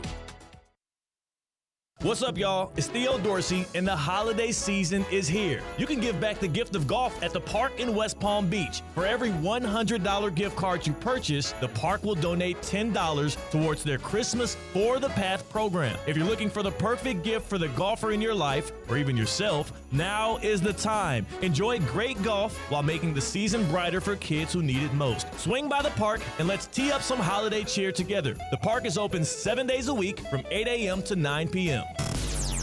Time now for a PNC Pause. PNC Bank is committed to making a difference in the lives of the customers they serve in the South Florida community. See how at PNC.com. You're listening to ESPN 1063. Hey golf fans, Colin Russo here. Looking to improve your game? Flagstick Golf Performance, the ultimate indoor golf experience, is now open in Boynton Beach. With 3 indoor simulators and a state-of-the-art putting studio, Flagstick helps players at all levels up their game. Get lessons from experts, try the latest clubs, or just come up for a round in the simulators. You could track your stats and see real improvement. Flagstick is where serious golfers and beginners find their edge. Bring your friends or family and enjoy golf like never before. Visit flagstickgolfperformance.com to book your session. Hey, it's your boy JC. Are the New York Jets doing now the unthinkable with Aaron Rodgers? We explain on today's brand new Questionable Call with Josh Cohen. Subscribe now on YouTube. Questionable Call with Josh Cohen. Brand new episodes every Monday, Wednesday, and Friday exclusively on YouTube. Now, it's time for a little R&R. Ball into the bucket, lays it up and in. Live in the Anajar and Levine Accident Attorney Studios, this is Russo and Rizzo on ESPN 106.3. This team is going to be tough when they finally get it together. Sit back and relax. Let Russo and Rizzo take you home. Oh, mercy! Light him up, Colin! Roll it on live here from PGA National at the iBar. Colin Russo, Mike Rizzo, Christian Cat, of course, back at the City Place Studios in downtown West Palm Beach. Got you through for Russo and Rizzo live here on ESPN 106.3 up until 6. And then I am getting my beard shaved. Goodbye. No Shave November going on. Raising money for the Cancer Alliance of Help and Hope. Right here directly impacting and benefiting cancer research and awareness for the Palm Beach County residents and Palm Beach County cancer patients. You can still get involved. All you got to do is text MEN9 to 71777. That's MEN9 to 71777. This place is filling up the iBar. A lot of people looking, a couple beards here and there. I wonder who's getting shaved. They got a barber chair set up there. This is a whole operation. You're ready to go. I'm putting you in the chair, brother. This is going to be a lot of fun. I'm excited for that. And apparently they're going to do some designs. We spoke with Vinny Cuomo. Yeah. Who said would they do designs on the beards what do you want to do? Can we do a design with that? Yes, you could do. Either get the chops. Is it thick enough? Get the chops. It's not like a design like it's a fade. It's a design like at the type of beard you have, whether it's a goatee. Should we give you or you do the chops, or you do the mustache. I've done the mustache. You know, Top Gun Summer was a real thing where I went to college. What? When that movie came out and everybody went the mustache route. So I did that for a whole summer. Should we give you the Wisconsin W? I think you got to go chops. I think chops would look like really Elvis gross. Presley. I think it'd look really gross. Red chops? I'm totally down to try it. I've never seen red chops. It's not that red. The lighting makes it look red. And we're not going to have the lighting in here that will highlight the redness of my beard. But nonetheless, we'll figure it out. I saw a picture, by the way. There's a big slideshow on a big screen here with all the guys who are involved. There's a number of gentlemen who are raising money and doing the No Shave November Challenge as well as me. And a picture of Colin Russo, quote unquote, came up, and our intern Ashley was with us today at PGA National. She showed me basically what face they put next to Colin Russo when they're going through a slideshow of all the faces. And this guy, no offense, was closer to 60 than 22. So they had the wrong picture. They had the complete wrong picture. And it was this middle-aged guy. I mean, who is that guy? That's not Colin Russo. Oh my God. Who is that? We got to fix it. Who is that guy? So, and we got to fix it. If you text MEN9 to 71777, you can find my fundraising page, and there is a nice young picture of me, my headshot. So they know who I am. It can't be that hard to screw up. I don't know who screwed that up. On it, some random guy on this slideshow that says Colin Russo. So I'm not a huge fan of that. But other than that, it's a great event for a great cause. That's on that side. So we're done with that. So I'm okay. I'm interested to see if they put a little beard oil in there before. Well, we're going to do this. Let's do the whole thing. That's what I mean, yeah. Give me the pre-shave. Give me the aftershave. Are they going to dress that beard up? What is it? Give me the brush. The brush. It's not get the ice cube. You know the ice cube they put on the beard after you shave? Yeah. I see the British guy on the internet do it to these people. The British guy. Yeah, there's a British guy who does this, and he has the mic really close, whatever you want to call it. But so that's what I do, the whole thing. And but I don't know if they will. We'll see. Do the hot towel, do the cold towel. Colin, it sounds like you're going to get serviced. I don't know about that. It sounds like you're going to get serviced. I think they're just going to You ever the straight edge? Yeah, it's going to be like a dull knife. Stop. like the Westerns when he's out on the prairie just cutting his beard on like the good, the bad, the ugly, just digging it through. Oh, no, I think, dude, you're going to be pleasantly surprised. Yeah. I think this is going to – maybe. Colin, I think this operation is totally legit. I agree. That's my best guess.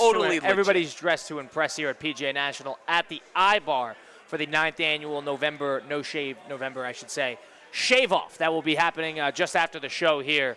Stay tuned for that. In the meantime, Christian Cat back at the City Play Studios. I want to loop you in on a quick question I had, Christian Cat, was that golden at-bat rule that Rob Manfred floated to the owners. That report came out from The Athletic stating that you could put your best hitter at any point in the lineup and have him replace the 7-hitter, the 8-hitter just once for the entire game, and it's called your golden at-bat. And it's basically your freebie to have your Aaron Judges of the world go hit wherever you want once a game. You're a Yankee fan. You're somebody, in my opinion, the Yankees would have directly benefited from this rule. I think it's stupid, but they would have directly benefited from something like this. What is your takeaway on the idea? I know it's nothing set in stone, but the potential idea of a golden at-bat. It's great for sports fans. It's bad for baseball fans. You know, you look at sports fans, and a percentage of them are baseball fans, probably 10% or less of people who qualify themselves as sports fans actually love the sport of baseball. And it's worth it to make the other 90% happy if it makes 10% mad. If 90% of sports fans are now going to tune into your game because it's more exciting because they're going to see more of Shohei Ohtani, that's more one of at-bat a Aaron game. Judge. You think that's like realistically, is that ever going to make a difference? Shohei Ohtani one more time a game in the 8th inning in the regular season. You think that makes that much of a difference? Yes, because in tight games, especially in the postseason, you can guarantee game in the line. The guy that matters is going to be in the batter's box. You know LeBron James is going to run up that court with the basketball when you're in a tie game with 10 seconds to go. You know for a fact that football is going to be in the hands of Patrick Mahomes in a 2-minute drill. But you can't compare that to the other sports. Those are the other sports where the quarterback gets the ball every possession. Basketball is a sport where the best player has the ball in his hands the whole way. Baseball, for the better part of 140 years, has not been a game where the best player is the reason that the team wins. The best player is a complementary aspect to why a team could win, but they are not the sole defining reason, the everyday quarterback type influence over the team like football or like basketball. That's part of the beauty of baseball is you got 20 guys here who are going to get involved in a series that are going to determine whether you win or lose. And if I could interject here real quick, all these teams are going to strategically use it in the 8th inning, 9th inning when they have their chance. No one's going to be using this in the 1st inning, 2nd inning, 3rd inning. They're all going to be using this towards the end of the game. Would you agree with that? 8th inning, 9th inning? And there are going to be games where you don't even use it. There are going to be games where you're down 5-0 after the 2nd inning and it's never close and you're not going to use it. So this is going to be a rule that teams are going to exploit in the 8th inning, 9th inning in close games. Yeah, that's the idea. Again, that's the idea. You're both baseball fans, so you're going to hate it. I hate it. That makes sense. Hate it. Yes. I hate there it. are more Honest to non-baseball God, that's not fans. it. Listen, Colin, You're acting like the it. viewership is going to, balloon because they get one more at bat a game with Shohei Ohtani. I think that is so dumb. It's Mickey Mouse. They're not going to get, 10 million people are not tuning in. You know what? To Yankees Twins because you're going to see, a Buxton get another at bat. Let's play the whole season at the Magic Kingdom. Hey, C-Cat, I heard there's some room next to Splash Mountain. They got rid of the dessert place that used to be next door. What are we doing here?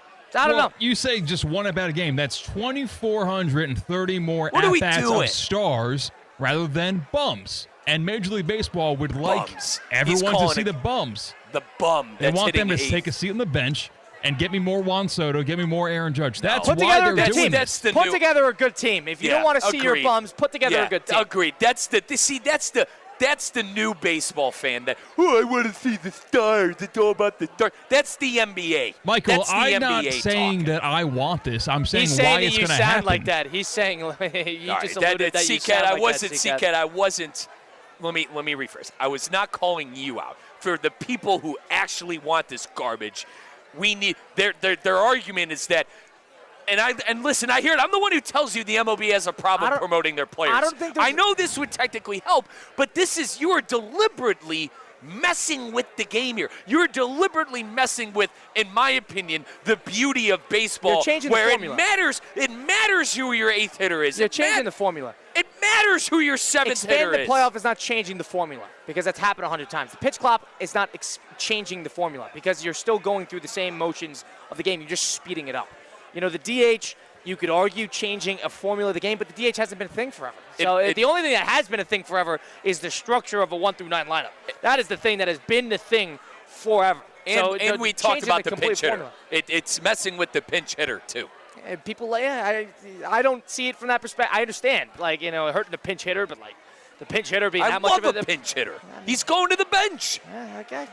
You love the pinch hitter. He wants the righty. Yeah, all right. Yeah, you like the pinch hitter. That's fine. He wants Point the is, righty. We continue on the program here live from the iBar, the PGA National for the 9th annual No Shave November Shave Off, which will be happening just at 6 p.m.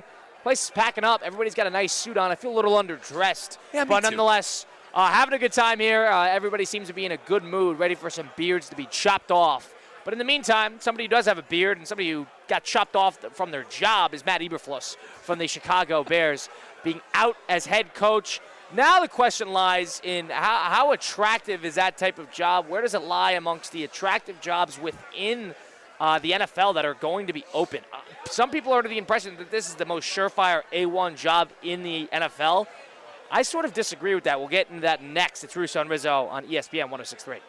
Live from the Anajar and Levine Accident Attorney Studios. Anajar and Levine Accident Attorneys. Call 1-800-747-FREE. This is ESPN 106.3.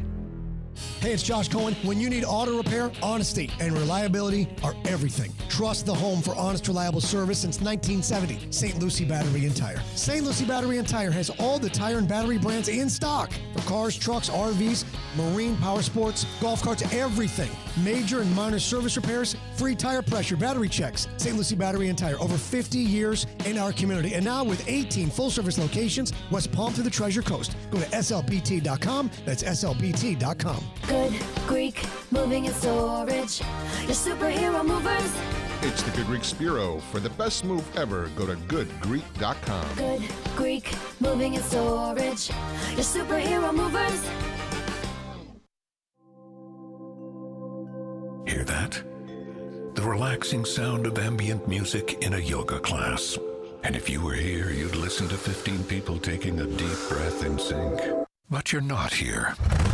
Because your self-care happens out on the road, riding your motorcycle protected by Progressive. So if you ride, get a quote today and see if you could save with Progressive, America's #1 motorcycle insurer. And find inner peace with a different pose called Pawns on Handlebars. Progressive Casualty Insurance Company and affiliates, not available in all states. Anajar and Levine Accident Attorneys at 1-800-747-FREE, 1-800-747-FREE. Listen, if you were in an accident, car accident, truck accident, slip and fall, trip and fall, injured on the job, workers' comp issues, call Anajar and Levine Accident Attorneys. They will fight for you. They do not get paid unless you get paid, and they will fight to get you the maximum compensation that you know that you deserve. Do not deal with the insurance companies on your own. That's impossible. They make it as such. Anajar and Levine will help you to take back control of your life. Again, you'll always talk about your case with an actual attorney. They answer the phone 24 hours a day, 7 days a week to help you to take back control of your life. Call 1-800-747-FREE, 1-800-747-3733. Car accidents, truck accidents, slip and fall, trip and fall. Call Anajar and Levine, my accident attorneys. Anajar and Levine, accident attorneys. Take back control of your life. Ready to transform your life? Hexas MD's weight loss solutions are here to help you achieve a healthier, happier you. Get started with semaglutide and trizepatide. No insurance needed. With Hexas MD, experience weight management that fits your lifestyle without quick fixes or fads. Join thousands who've embraced a new way of living. Imagine the confidence, energy, and freedom to live your best life. Start your journey today. Visit HexasMD.com. That's HEXISMD.com. Use discount code ESPN50 for 50% off your first order. Calling all sports fans, grab your MVP card and head to Duffy's where you can catch all of the action. Not an MVP? Sign up for free and start earning rewards today. Duffy's is voted the best sports grill year after year with their award-winning burgers and wings. Don't forget about Duffy's famous 2-for-1 drinks all day, every day. And with over 80 TVs in every location, you'll never miss a minute of the game. Visit Duffy'sMVP.com to learn more. Duffy's, our game is always on. Hey, it's your boy JC reminding you to go on YouTube right now. Hit subscribe on Questionable Call with Josh Cohen. Brand new episodes Monday, Wednesday, Friday. The best from sports, stupidity, and social media. Exclusive on YouTube. Questionable Call with Josh Cohen. Hit subscribe now. Wesley Financial Group is not a law firm. Do you find yourself stuck in a timeshare? Get the real facts about the timeshare industry and your options for cancellation. Chuck McDowell, founder of Wesley Financial Group, has put together a free information guide that reveals the secrets the timeshare industry doesn't want you to know, including the 5 ways to get rid of your timeshare. Call now and get this timeshare cancellation guide absolutely free. Call 800-600-9595. 800-600-9595. 800-600-9595. Paid for by Wesley Financial Group.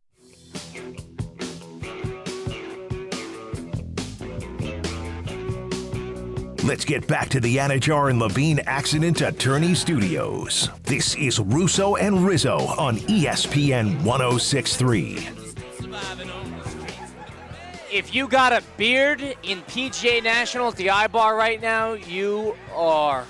Clock's ticking for you. That beard is going to be gone there pretty soon. We're live at the Shave Off, the 9th annual No Shave November Shave Off from PGA National at the I-Bar. Colin Russo, Mike Rizzo, of course, Christian Cat helping us out back at the City Place Studios in downtown West Palm Beach. It's Russo and Rizzo on ESPN 106.3. It's that time of the year where in mid-season coach firings, Adam Schefter was on Unsportsmanlike a little earlier today, and he said that he doesn't anticipate this being the last coach to be fired mid-season. Now, there's a handful of prospects that could still be canned before the season concludes. But Matt Eberflus was the latest of the bunch to be let go and relieved of his duties for the Chicago Bears. And everybody's under the impression now that the Chicago Bears are now the 1A job. That's the one that people got to scratch and claw for. Really? Are we under the impression?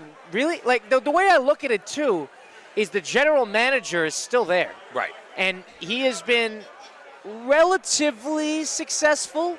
Getting out of that Bryce Young, he got out of the Bryce Young pick, and he got the 2 picks for the Caleb Williams. So for that, I think he deserves a pass. And now, I think it heavily, and I'm not done by Caleb. I don't want you to think I'm saying that. I think it heavily depends on what Caleb Williams turns into. We're not going to know this until years down the line. But to your point, is this job the most desirable one? I got one question for you. If you're a head coach out there, I got one question for you, looking for a job. Do you believe in Caleb Williams? Because if you don't take the job. If you don't believe in the quarterback, don't take the job because you're not going to be able to pick your guy. You're not going to be able to pick your guy. You're going to have to deal with the GM, to your point, that's already there. You're not going to be able to kind of a handful of guys who do get to pick their job. I mean, pick their guys, so to speak. But I like if you're resetting everything, which I thought the Bears should have done in the first place before the last season. But when you're a head coach, you would love to have a new GM there. You work together. You draft your guy.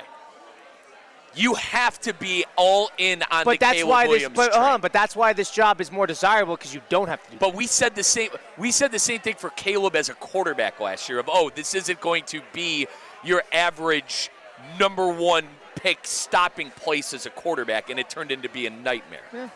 They didn't draft offensive linemen. It's a nightmare, but it's not as bad as other Bears. It's not as bad as the previous number 1 overall pick.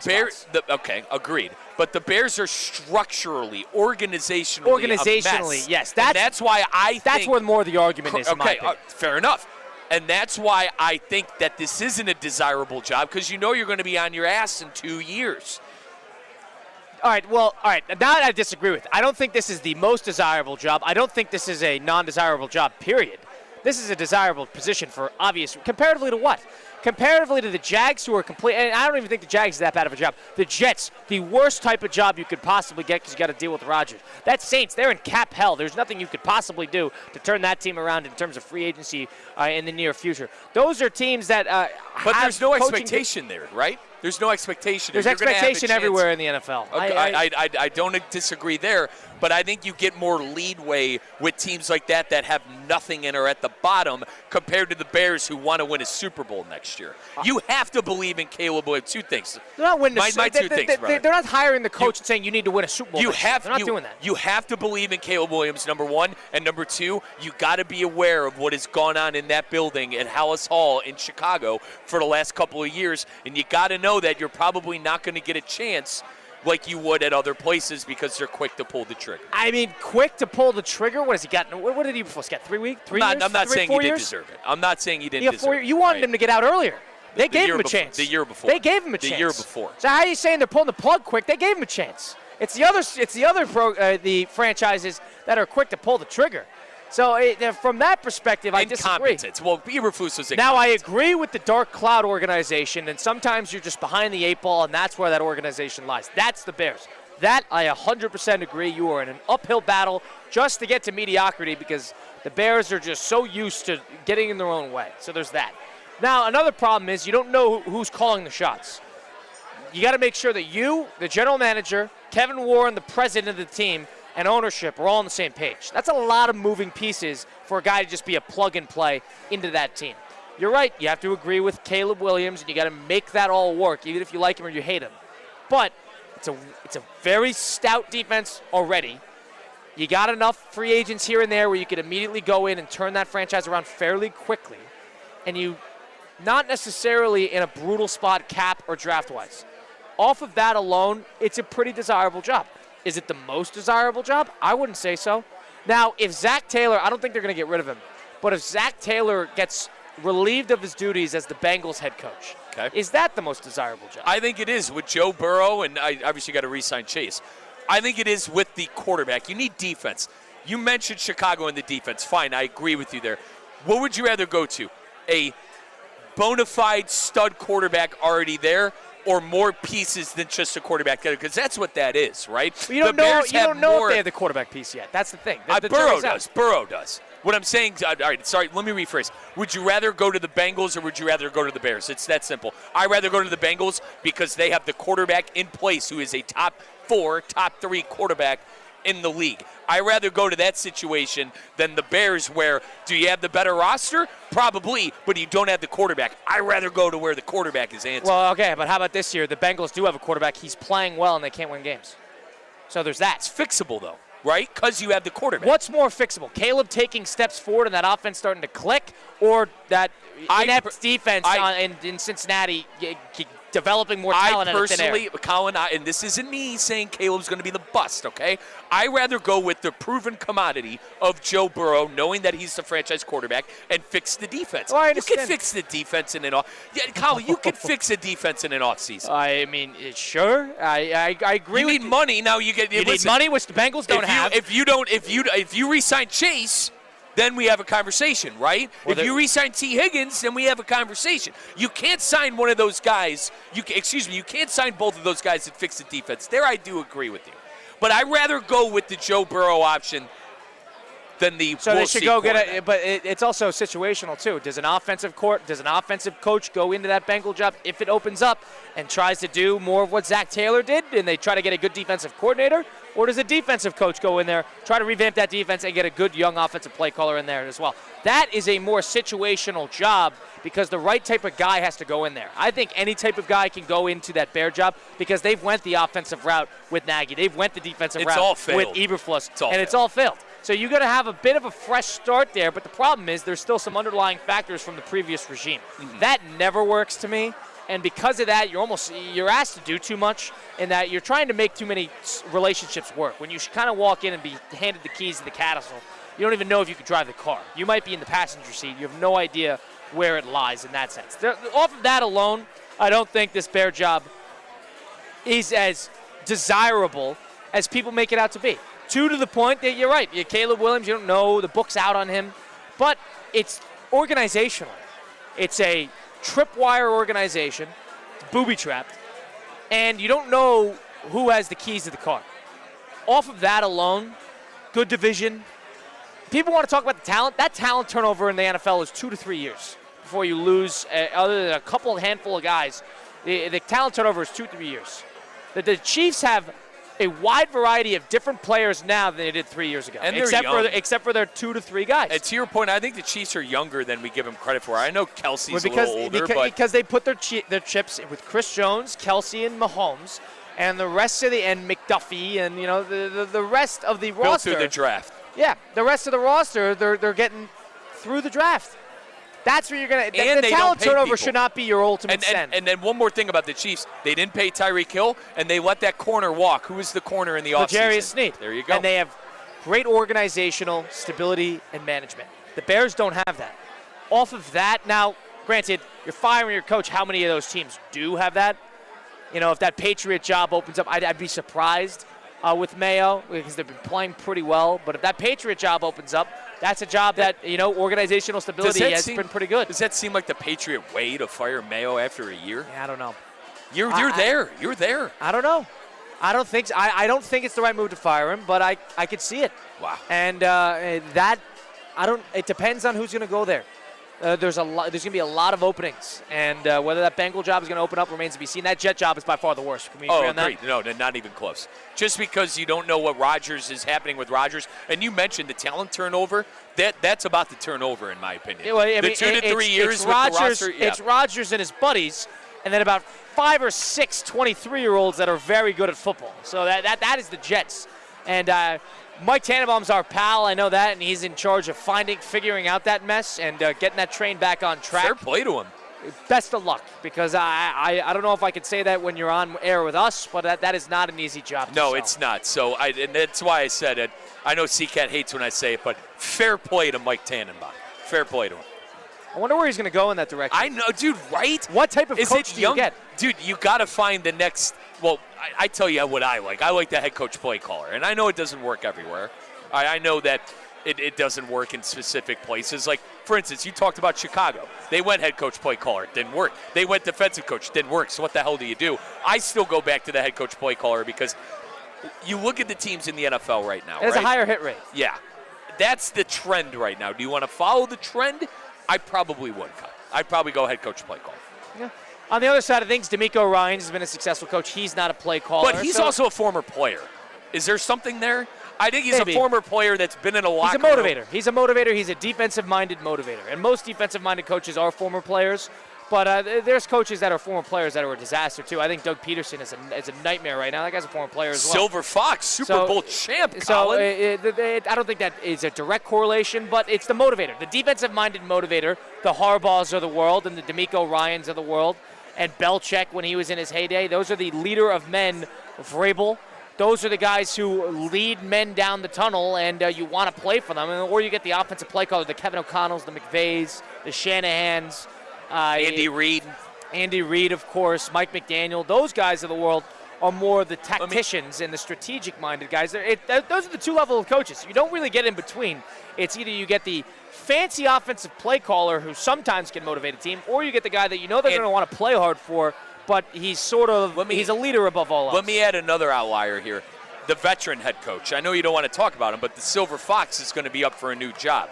The Mike McCarthy probably going to be up for a new job. Do you go with a seasoned, grizzled veteran coach? Now, McCarthy could get another job. Peterson's not getting another job. You don't think the Silver Fox is done? Of that category, that demographic of coaches that you just brought up, there's 3 of them before you'd even consider Peterson. Do you McCarthy, Belichick, and Vrabel. You don't think there's someone out there that goes, yeah, Trevor Lawrence just isn't the answer. No. He got a bad hand in Jacksonville. He won his Super Bowl. He's going to take a year or 2 off, and then you'll see him somewhere, maybe as a head coaching role, maybe not. But I think he is due for a bit of a hiatus away from coaching. That's my opinion on that. And he probably needs it, right? I'm okay with it. Get out of here, Peterson. What are you going to remember Doug Peterson for? Nothing. That's what I'm going to remember him for. But from that perspective, there's 3 of those coaches, the proven vet leadership coaches, the Bill Belichicks, the Vrabels of the world, and even McCarthy. McCarthy would get a job if he hit the open market, I think at least. But you never know. We continue on the program here live from the iBar at PGA National. This place is starting to pack up a little bit. We can see beards everywhere, most of them better than mine. But nonetheless, all of them are getting chopped off regardless of how nice they look. So no problem with me. The 9th annual No Shave November event live here from PGA National at the iBar. We close out the program next. Stick around. It's Russo Rizzo on ESPN 106.3.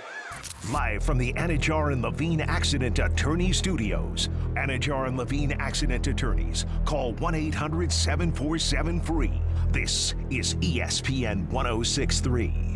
Wesley Financial Group is not a law firm. Do you find yourself stuck in a timeshare? Get the real facts about the timeshare industry and your options for cancellation. Chuck McDowell, founder of Wesley Financial Group, has put together a free information guide that reveals the secrets the timeshare industry doesn't want you to know, including the 5 ways to get rid of your timeshare. Call now and get this timeshare cancellation guide absolutely free. Call 800-600-9595. 800-600-9595. 800-600-9595. Paid for by Wesley Financial Group. It's your boy JC, and it is football season, and nobody loves it more than me. And nobody loves Twin Peaks more than me. Eats, drinks, scenic views. 29-degree beer, happy hour daily made from scratch favorites, and always your UFC fight headquarters. You can watch any and every single football game happening in Ultra 4K HD from your Twin Peaks locations. You can watch any and every UFC fight, pay-per-view or otherwise, and never pay a cover. That's right, UFC fight headquarters, it's always Twin Peaks. What's the Anajar and Levine difference? If you're the victim of a car crash, you will always speak to a lawyer. You'll always get the highest standard of care from our dedicated legal team, and we'll always fight to get you the maximum compensation you deserve. That's the Anajar and Levine difference. Call our legal team right now for a free consultation. Call 1-800-747-FREE. That's 1-800-747-3733. Don't wait. Call 1-800-747-FREE. In office, West Palm Beach. Join us on Tuesday, December 10th for the YMCA of the Palm Beach's 15th annual prayer breakfast at the Breakers Palm Beach, featuring PGA Tour professional and Jupiter resident Ricky Fowler as the keynote speaker. All funds raised at the prayer breakfast provide children and families in our community with vital programs such as swim lessons, aquatics camps, and senior wellness classes. This inspiring event is a celebration of community, faith, and generosity. Tickets and sponsorship information are available at ymcapalmbeaches.org. Hear that? The relaxing sound of ambient music in a yoga class. And if you were here, you'd listen to 15 people taking a deep breath in sync. But you're not here. Because your self-care happens out on the road, riding your motorcycle protected by Progressive. So if you ride, get a quote today and see if you could save with Progressive, America's #1 motorcycle insurer. And find inner peace with a different pose called Palms on Handlebars. Progressive Casualty Insurance Company and affiliates, not available in all states.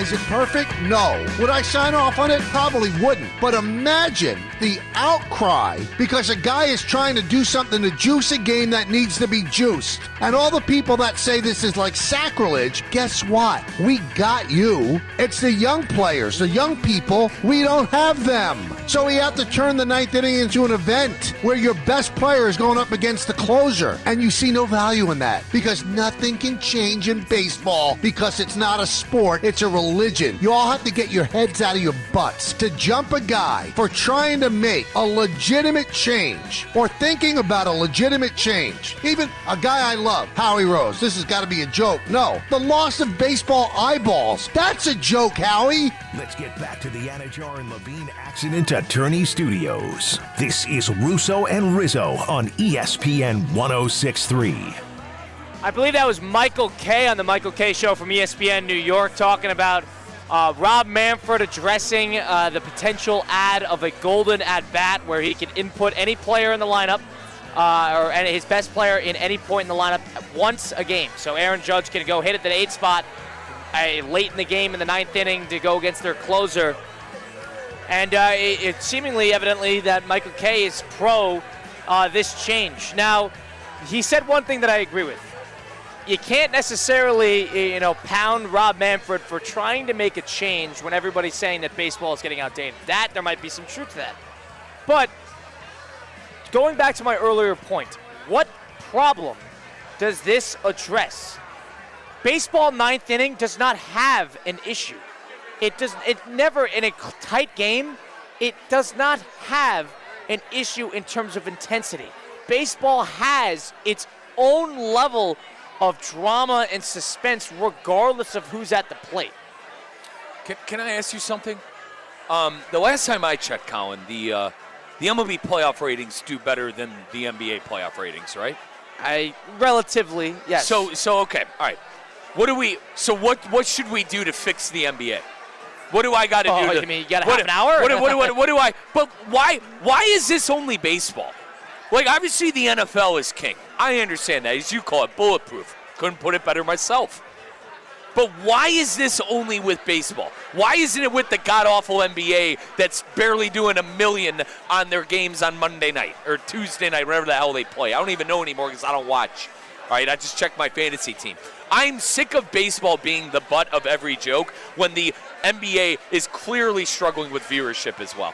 Yeah, the NBA's got its own plethora of issues, but in terms of what Michael Kay was saying, he talked about how baseball is a religion. There might be some truth to that. Some people are a little bit too traditionalist when it comes to baseball. But the same people are probably agreeing with the fact that the baseball went to a pitch clock. They went to the automatic DH. They went to the expanded playoff. They did all these things, and whether they're pro robo-ump or not, they're okay with that. All I'm saying is there's a level to it. You don't change the shape of a football just because you should change it and things should change. You don't do that. I guess I'm a get off my lawn 30-year-old. I can't stand this. And who did he say said it was a joke, a I gimmick? have no problem. This is a gimmick. Get off my lawn. I don't want this garbage. It's a little gimmicky because no level of baseball has ever done it. No level of baseball does do it. So why all of a sudden should we implement it at the highest level of professional baseball? Why should that be the case? There's a reason you turn in a 1 through 9 card and that the pinch hitter is a thing. Strategically use your lineup and your pinch hitter to figure things out in close situations. I'm tired of it. And then, the pinch runner, too. Right? Is this going to screw up the pinch runner? You're going to throw up someone with wheels.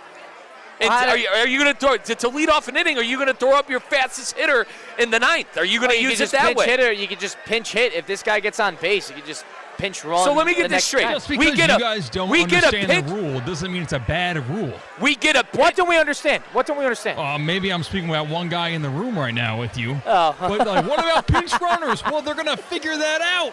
Yeah. No. I agree not with true. that. The pinch runner, because they're not going to pinch run their best player. You're missing what I'm saying. They're going to use their golden whatever that. What is it called? Golden at bat. Okay, golden ridiculous. They're going to use their golden ridiculous at the plate to get their fastest player up there. No, so not. he can try to get on base not your and best steal hitter, a base. Hold on. Your fastest player is not your best hitter. So why the hell would you use your golden at bat on him?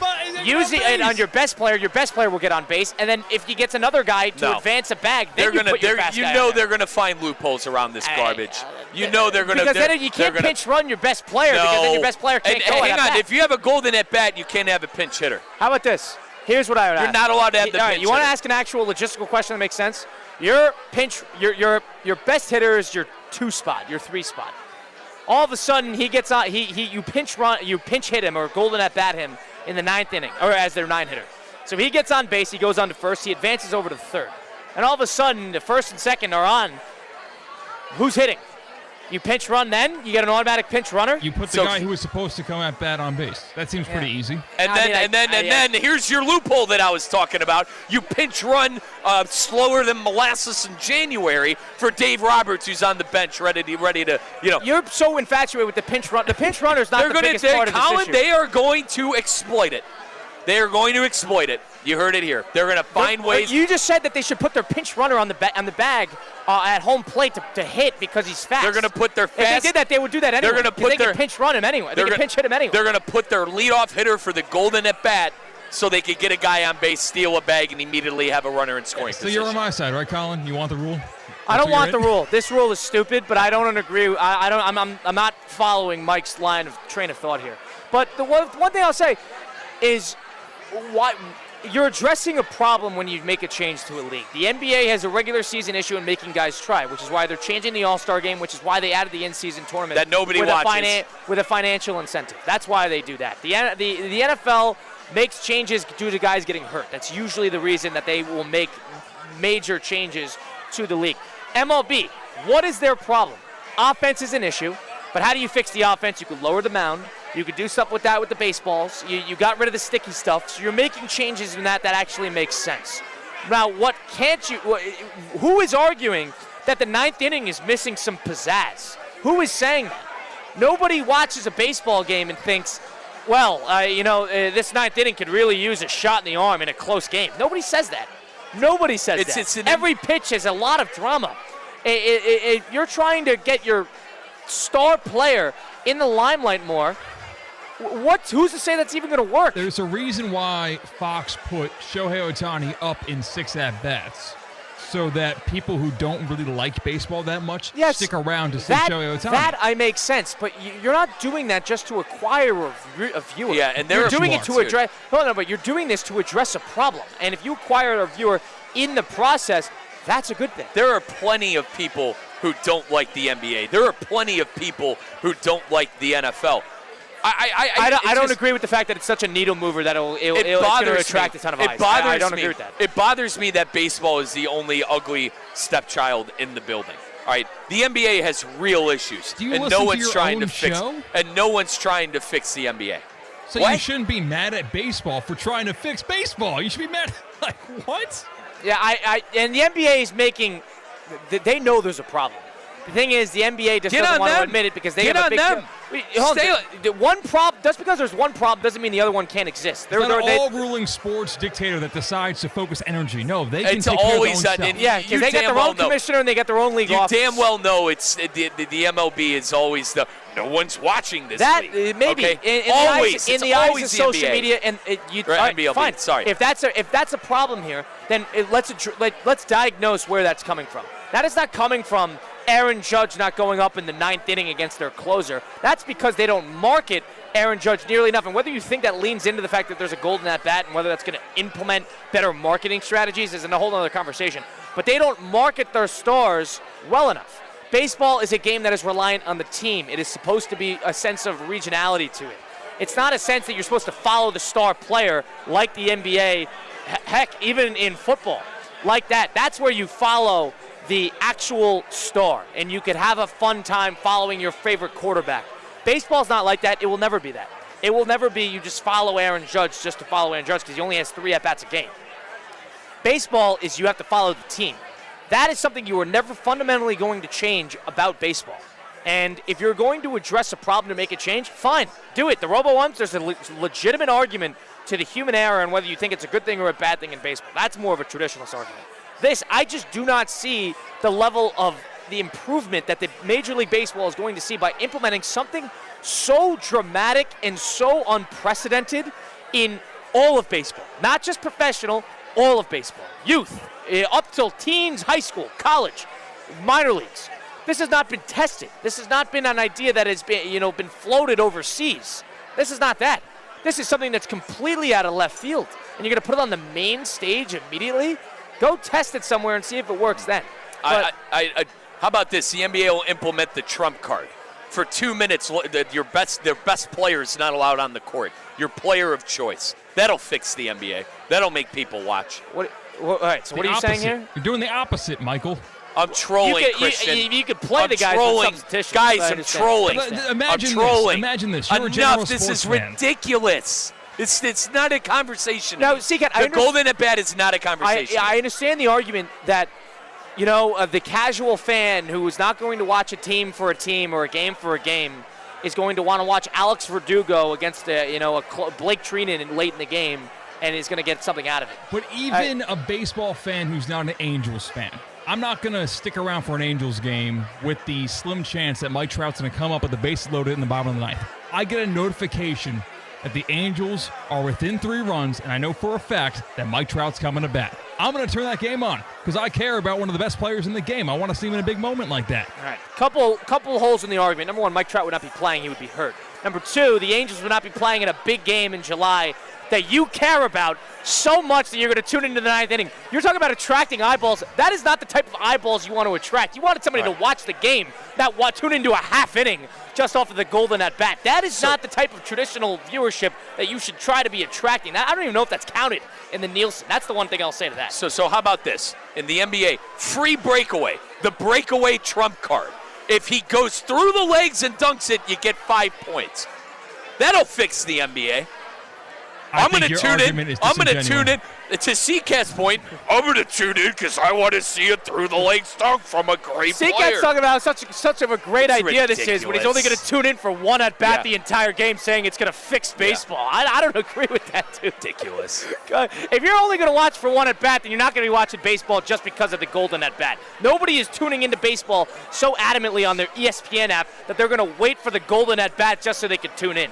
Now, the problem that the golden at bat, in theory, should be addressing is that they think that there is a problem with the 9th inning or the 8th, 9th inning in baseball where the bottom of the lineup has to face relievers. Big-time relievers in a big spot. That is the problem that, in theory, the golden at bat is addressing. To me, I don't see the 8th or 9th inning having a major problem. Suspense, postseason baseball, maybe in the regular season, maybe. But in the postseason, Every pitch matters. Yeah. Every at-bat matters. Verdugo here and there might, strike out on 3 pitches and you might be turning sick to your stomach. Doesn't mean that there necessarily needs to be changed. Quickly, Kyle, tune in tomorrow. We're going to try to fix golf.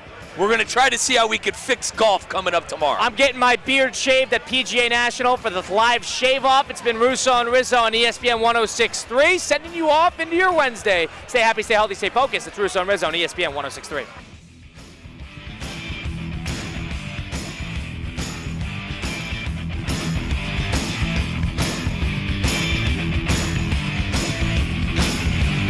It's the most wonderful time of the year. It's Theo Dorsey. The holidays are approaching, and there is no better gift than 2025 spring training